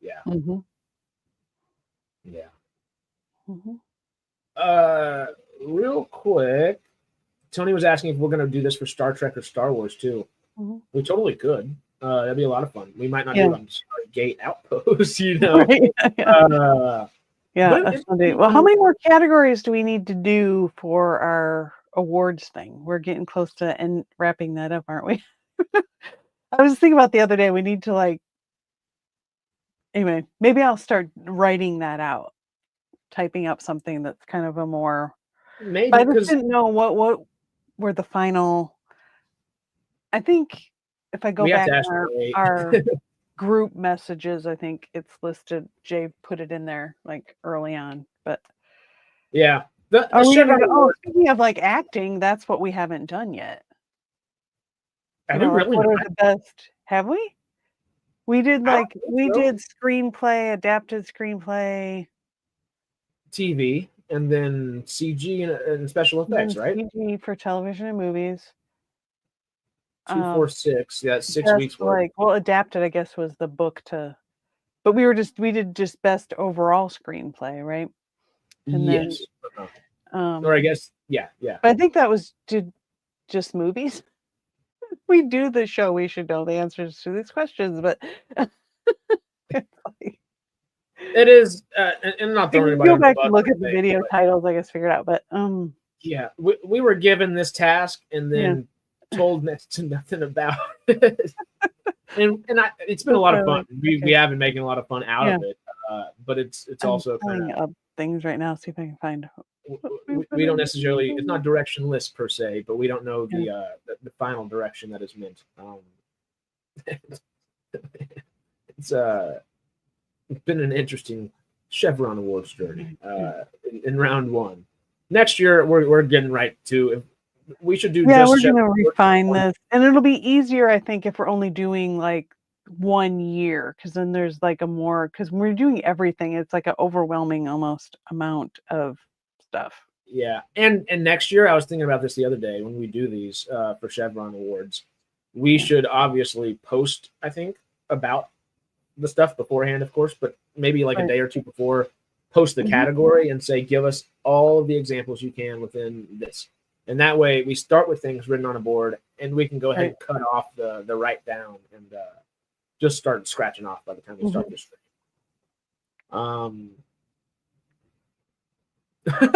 I just was reading chat for half a second. I did not read that one. I'll get back to that in a second. Grievous. Christopher Judge casually conveying whole paragraphs with the raise of an eyebrow.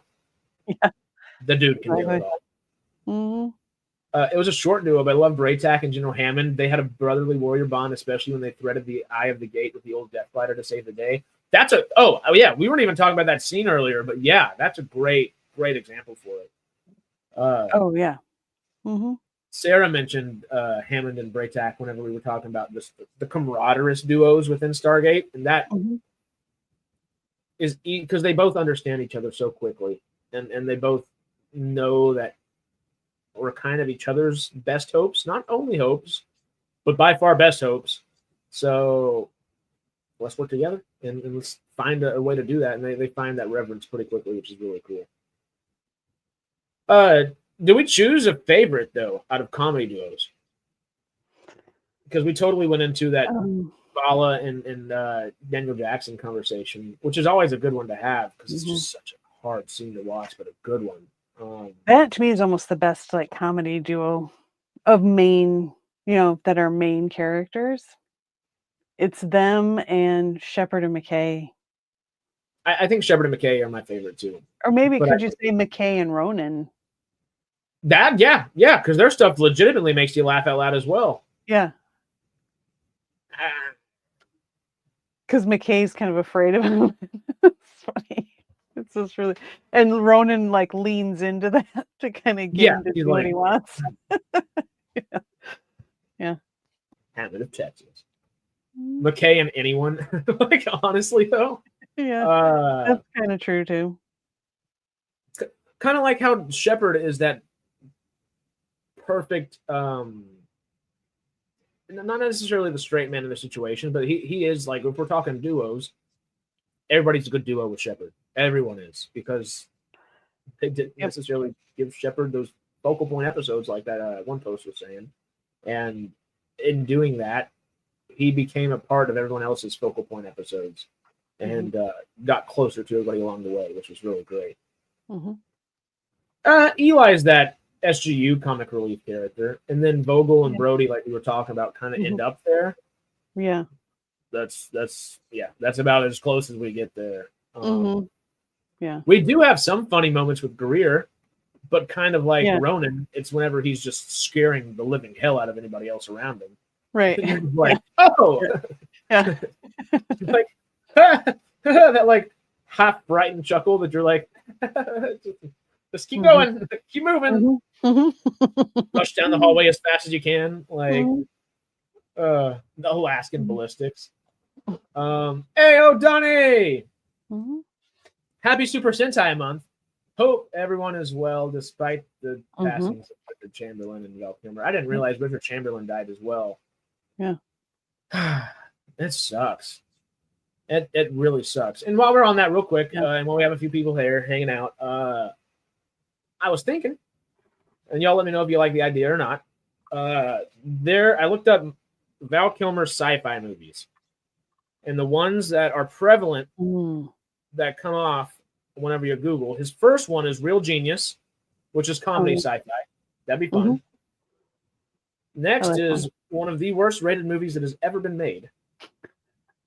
The Island of Dr. Moreau, which is sci-fi horror. All right. Yeah, that's considered like it might be like one of those so bad it's good movies. I don't know if I've seen that. I don't remember. I might have seen it on some Sunday afternoon like 30 years ago or something. I don't know. I don't remember. But well, after that, there's Red Planet and The Thaw, which are both also sci-fi horrors, I believe.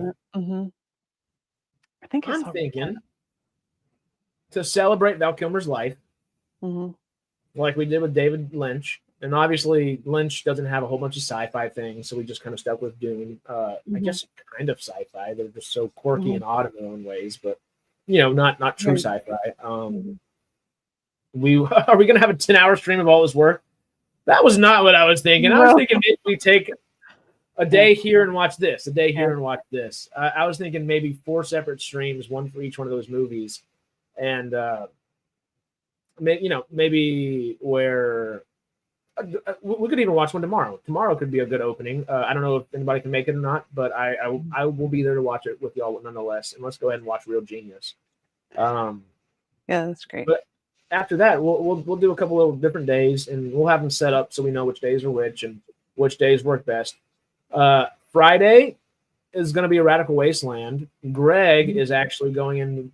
He was invited to talk to a bunch of students about being a producer and how to be a producer, I think, with lighting and sound and stuff like that specifically. So he will be doing that.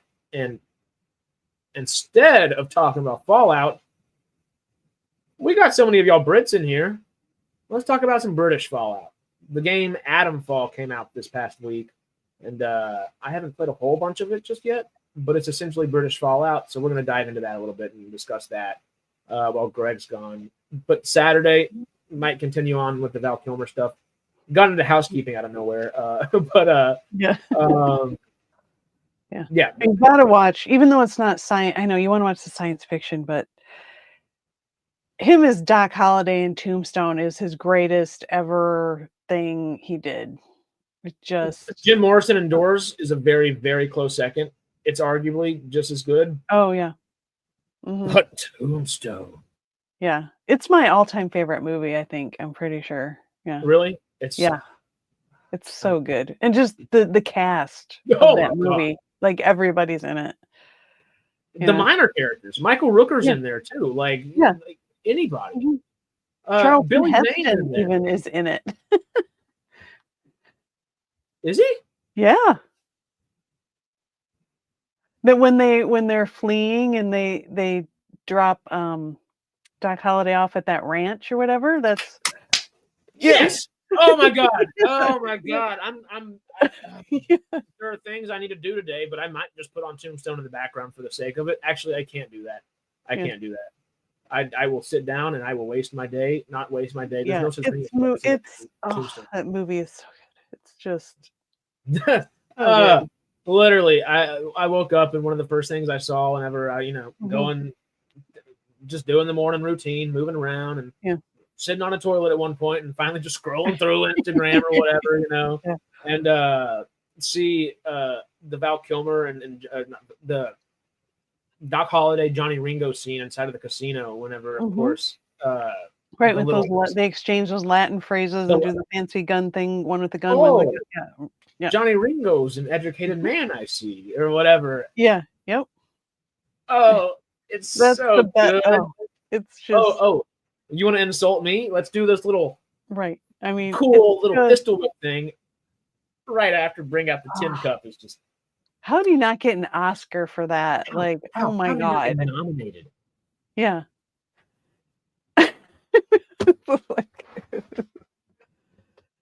It just blows me away. Whenever you want to go, whatever you want to waste your day, go buy it. People will waste their day with y'all. I'm sure, but also I gotta have some semblance of a life, Yeah, we have other lives too. Not that we don't want to. It's just, anyway. I'd love for all of them to take all the other crazy things going on to take a little bit of a back seat where I could just hang out here every day. Got to be able to pay for where I live too, But yeah, no, we will definitely be doing some Val Kilmer stuff. If we can gush about Stargate, like we've been gushing about Stargate every day forever, we might be able to make a podcast just specifically about Tombstone, much less the entirety of Val Kilmer's career. I mean, there's so much in Tombstone. Just the performances, not only by him, but just everyone is great. Everyone's phenomenal. He just world class. Yeah, and Michael Biehn is amazing. That's probably some of his best work too. Yeah, and good old Kurt Russell. I mean, we got Jack O'Neill in there, or a Jack O'Neill in there. And Kurt Russell too. Some alien people too. So. Hey, Terminator. It's like there's science fiction actors in it. Does that count? close enough. As much as I would love to, I think there just are 4 different sci-fi movies that make more sense, you know. Yeah. Well, yeah, for the channel, yeah. But in a year or so, maybe we'll have like a Western Trek. Who knows? Then we can go on it. Western science fiction. No, David, no. An OnlyFans page. I won't be subscribing. Yeah. Nope, I wouldn't. I would avoid. I'm going to avoid making one just to make it easier on all of us. Donnie said, "Is Stargate #1 buddy duo would might as well be Jack O'Neill and Daniel Jack." Yeah, that's the OG. Yep. They're definitely the top of the list. Without Kevin Costner. Exactly. Cowboy and Aliens is a cowboy sci-fi. Cowboy and Aliens is totally sci-fi. Oh yeah. And so is Firefly. I wanted that movie to be so much better than it was. I love Daniel Craig too, so it's like I enjoy it. I didn't watch it for probably. I think I watched it in like 2020 for the first time. I'm like in an airplane. It's okay. It's not horrible, but I wanted it to be more. I don't know what more, but I just wanted it to be more. That's kind of what I felt when I watched it, because I hadn't watched it for so long, because people always just kind of poo-pooed it, and I was like, okay, well, it's not all that good. Then you're on a plane, and you're like, well, all right, I'll watch it. And I finally watched it, and I was like, it's not that bad. It wasn't anything to like truly write home about, but it didn't feel that bad. And that's what I was trying to do, was like, what would I have done differently? And I guess it probably would have looked a little bit differently, but plot beat wise is solid. I thought it was nothing special or out of the ordinary, but makes sense. Yep. But I guess did we decide that Vala and Daniel were our best comedy overall, or was it more of a McKay? I think so. Yeah, I think Vala and Daniel. Mm-hmm. And McKay and Anybody is the perfect runner-up. Yeah. McKay and Everyone. Yes, I would agree with that. Mm-hmm. Oh, yeah. Peter, that's a good one. Cowboy and Aliens would have been better as a TV series. There are a few movies that would have been.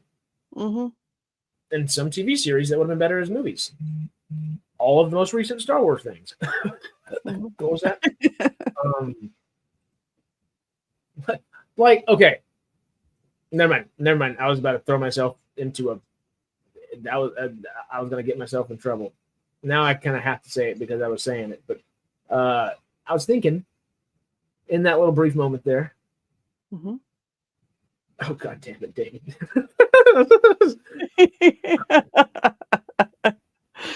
I'm not putting that on the screen. Although people watching this in the future, you just got to be here for live streams if you want that craziness, But anyway, all the Star Wars shows, Mando, as great as Mando is, and Andor and all these, Andor makes more sense, I guess, as a TV show.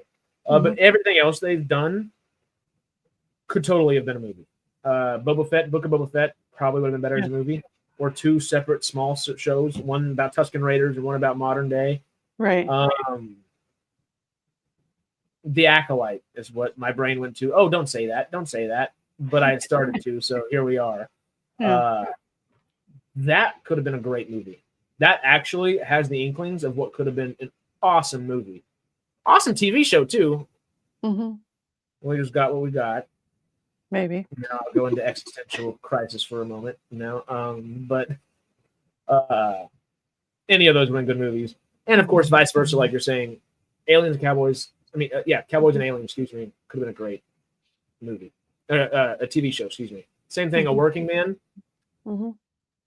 Could have been a great TV show. It didn't work for me. But it just seems like it could be like Reacher or something. It's kind of that same vein.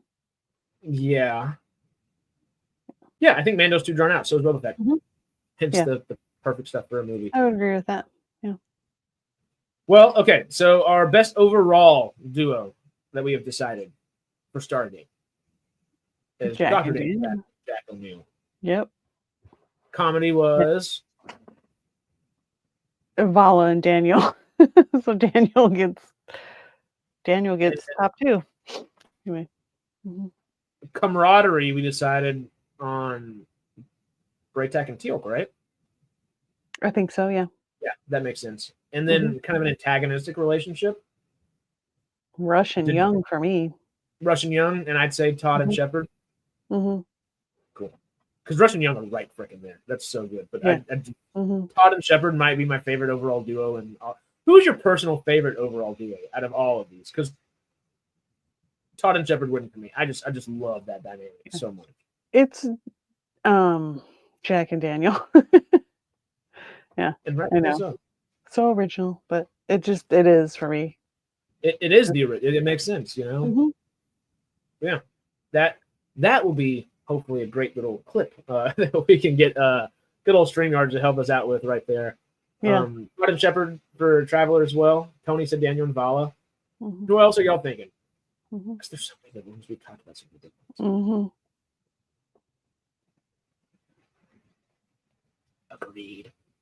Agreed.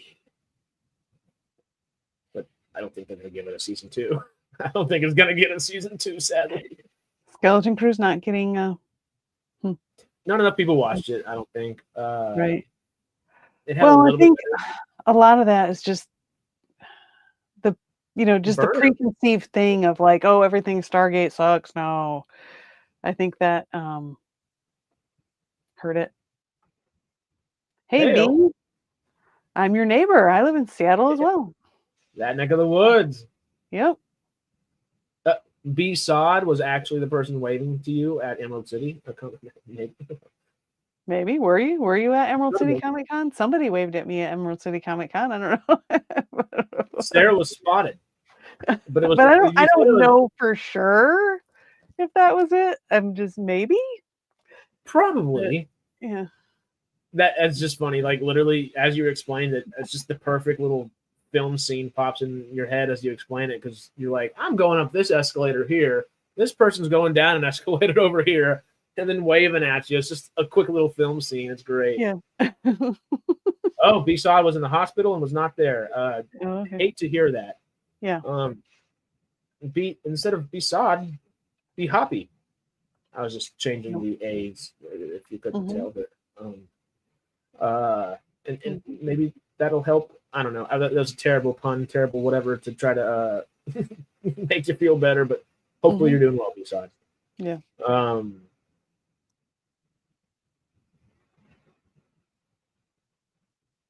But if we're splitting hairs, Issaquah. It's the city. It's one of the cities around Seattle. Oh, I'm Kent. If we're going to split hairs, then it's Kent specifically. Right. Which Issaquah and Kent are not that far apart from each other, actually. Hey, yo. I guess we figured out who our favorite and our best duos are. Sub to his Only Jokes page, everyone. Oh god. My brother's in Kent. Haha, that's great. I guess we've figured out our duos and everybody that we set out to figure out today. Yeah. Anything else that you can think of off the top of your head?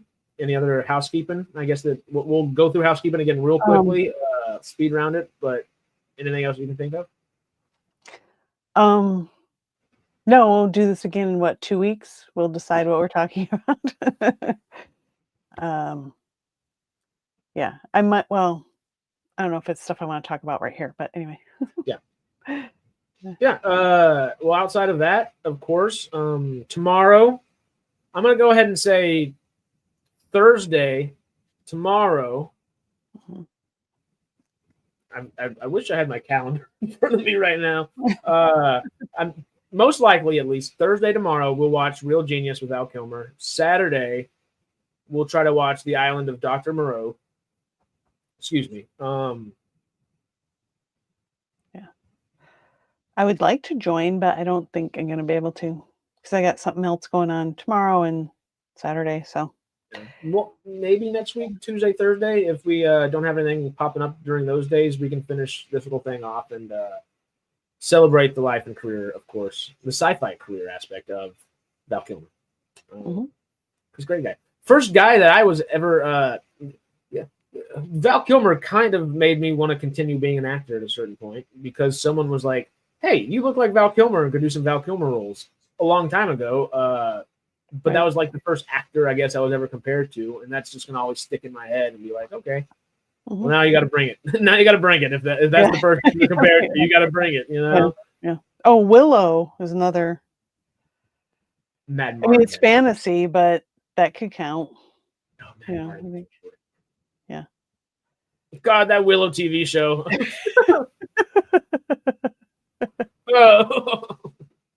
Oh God. Sarah can make it pretty. You two work well together. Make what setup? Like what setup? It's because anyway, just next week's not going to be good for me. Oh yeah. Well, one way or another, even if Sarah or anybody else can't join, it's fine. We'll just watch it together, hang out for a little bit, and talk a little bit about, of course, the films we're watching and Val Kilmer's life. He was reluctant to seek medical treatment due to his Christian Science beliefs. Very sad. Yeah. Well, same thing with Bob Marley. Bob Marley didn't cut his big toe off whenever he got cancer in his toe that spread to his lungs and brain, and he could have cut his toe off at any point, and of course it would have been a struggle to start walking and definitely playing soccer and stuff like that again, but would have kept him alive. And religion is a very good thing on this planet. It can also not be, just like anything. Same thing. Science can also be a great thing or absolutely bloody terrifying. We've all seen Jurassic Park. You know, like life's life. Interesting. And at least Val Kilmer, whether we believe what he believed or not in a religious sense, dude was phenomenal at bringing good characters to our screens, and at least we can appreciate the guy who had to do that. Yeah. So yeah. Tomorrow, hopefully, Real Genius. Saturday, I'm gonna say we're shooting for Island of Dr. Moreau. Then it was Red Planet, maybe for Tuesday next week, and Thursday most likely is going to be The Thaw. I think was his last true science fiction movie, technically. And y'all know damn well I will watch Tombstone by then. I'm pretty sure most of us will. I'm pretty sure I want to watch it. It's my husband, but I gotta watch. Well, I mean, since I was at a hockey game last night, I didn't get to watch Daredevil, so I gotta watch that also. But you watched it. Oh, okay. I know. I'm looking forward to it. Well, I'll probably watch it tonight, but my husband's watching it with me, so we got to watch it. You know, we're doing the watching it together thing. So, yeah. It's a little bit shorter of an episode.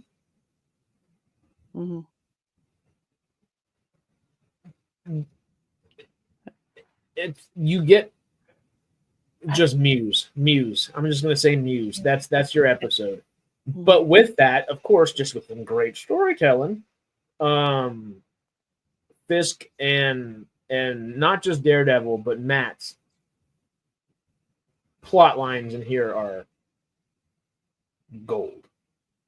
I don't think this was like. I think this is actually kind of one of the weaker episodes overall, and I think part of that is because it's only like 40 minutes, 45 minutes. I'm trying so hard not to.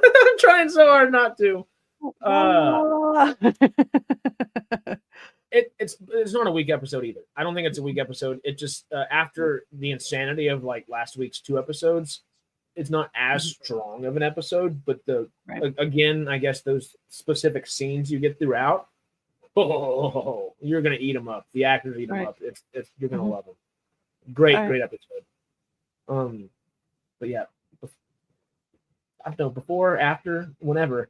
There's gonna be some Tombstone watching. I'm pretty sure the vast majority. I might have to, because I've been, seeing like clips from the movie that people have posted and stuff, and I'm just like, I don't know if my roommate's ever seen Tombstone. Because that dude's seen next to nothing. I'm like, you want to be an actor? And how many movies have you seen? He's like, all right, show me what I need to watch. I'm like, okay, gotcha. That's a great like afternoon thing a lot of the time. Yeah, Tombstone's definitely one of those movies you should watch. I mean, it's especially as an actor, like.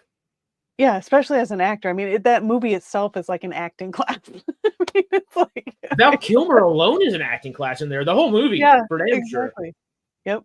Kilmer alone. I know it's hard to believe it's like that old. I saw it in the I went and saw it because I was always like, even like I was a fan of Val Kilmer. I liked him in Real Genius and Top Gun, and so when another movie was coming out that he was in, so I actually went and saw it in the theater with a friend of mine, and just blown away. Like we would quote like his lines back and forth to each other all the time for like months after watching that. It was great. So good. Mm-hmm. So good. And it does get some flack.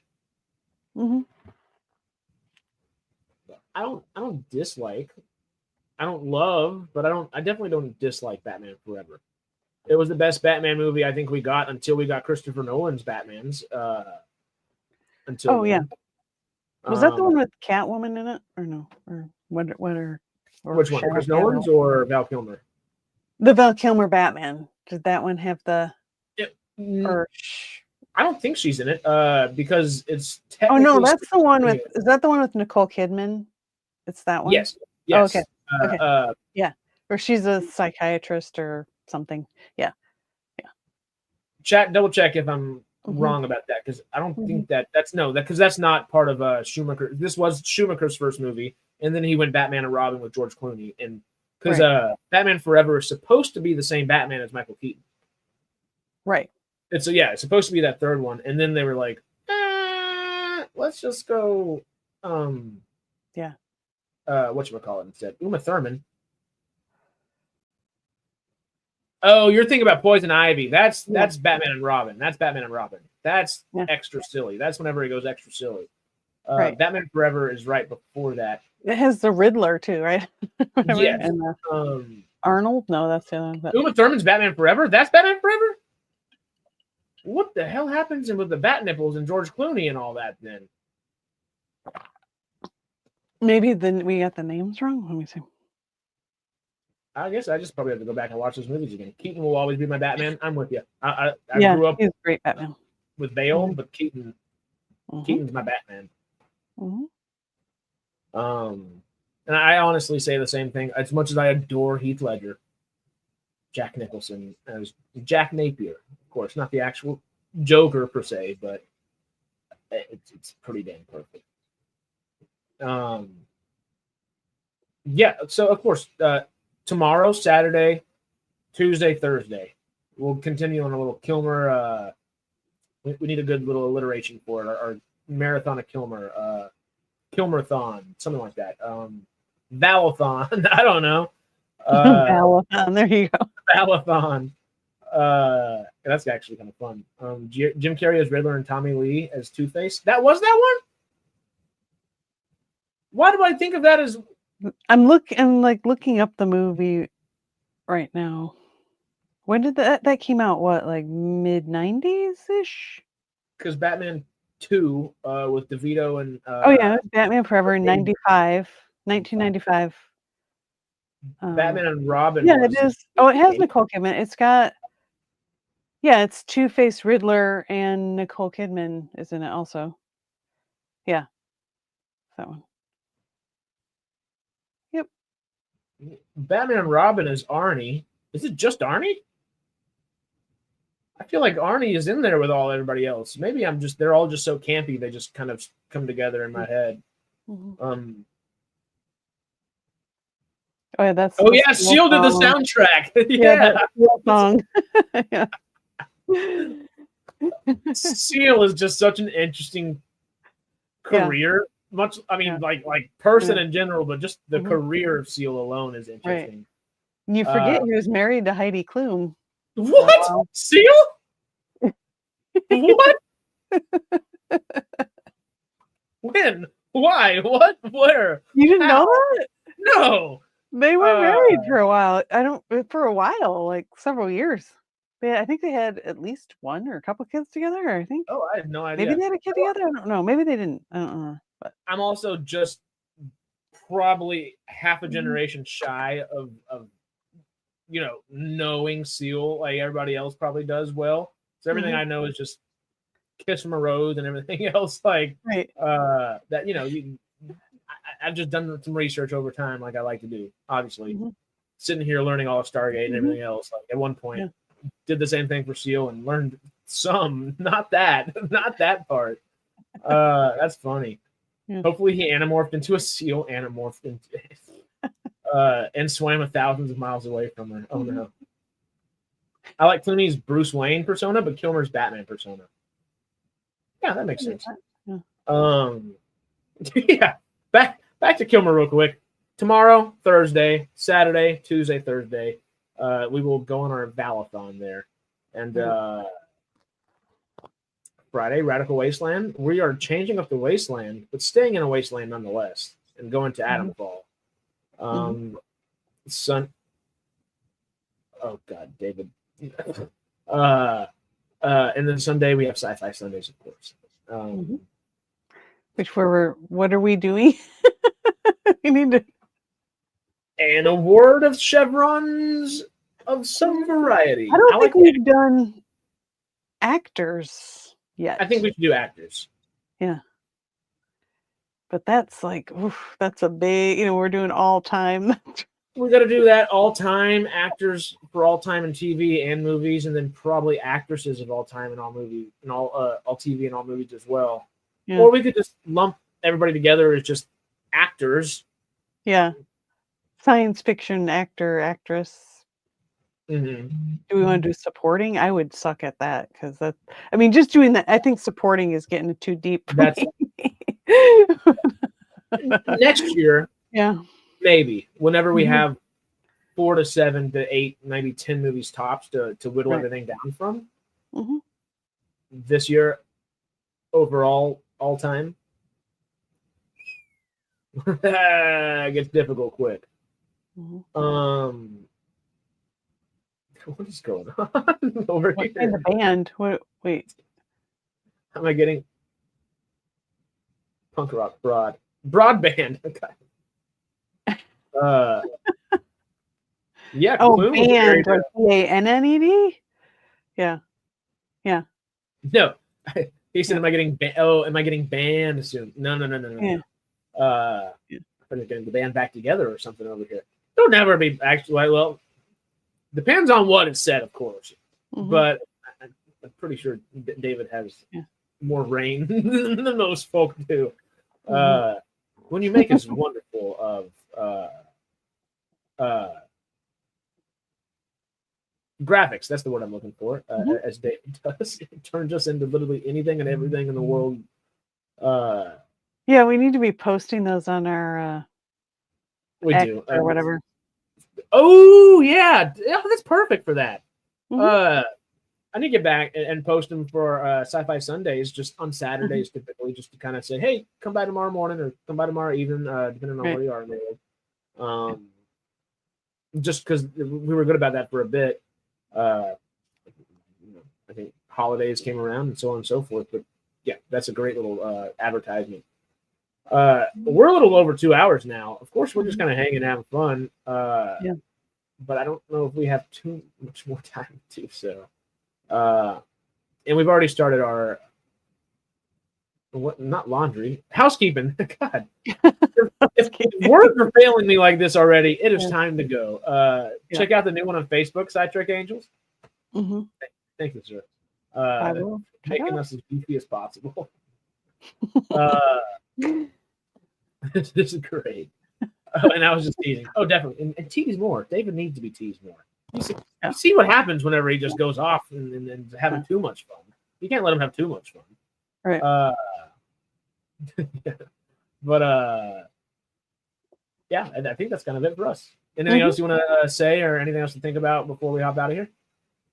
No, I think we're good. I guess I'll be back probably on Sunday unless something happens that I can't, but that'll probably be the next time I can stream. Now, can you say that like the Terminator? Because you did start it without. No, I'm not. We tried. See ya, Peter. Yeah, I think that's all for us. The quickest of housekeeping, just for the sake of it, because my OCD self wants to say it again, and I got stuff. My brain's not going to be happy. Anyway, tomorrow, Val Kilmer. Friday, Radical Wasteland. Saturday, Val Kilmer. Sunday, Sci-Fi Sundays. Monday, Farscapetrion. Tuesday, maybe I might have to bump. We might have to skip Farscapetrion this week. I know. I don't want to, but it happens. Well, then Monday we might, in lieu of Farscapetrion, we might do a Monday, Tuesday of next week with finishing out Valkyrie. That might be actually a perfect little thing. Yeah. Well, thanks for being here, B-Sod. Thank you. Thanks, Stanley's and Traveler and Peter and everybody else in here. David, of course, down in there, our mischievous David. And y'all, of course, if you're not on the Facebook page, go give that thing a like, of course. But mostly, just go over there for all of David's wonderful memes and graphics. Yeah, but we got a great busy week. It's gonna be a good one. It's gonna be a good one. Yep. Love y'all. Appreciate y'all. Yep. Have a good day, everybody, or evening, or whatever you're doing. All of the above. Yes. And we'll see you soon.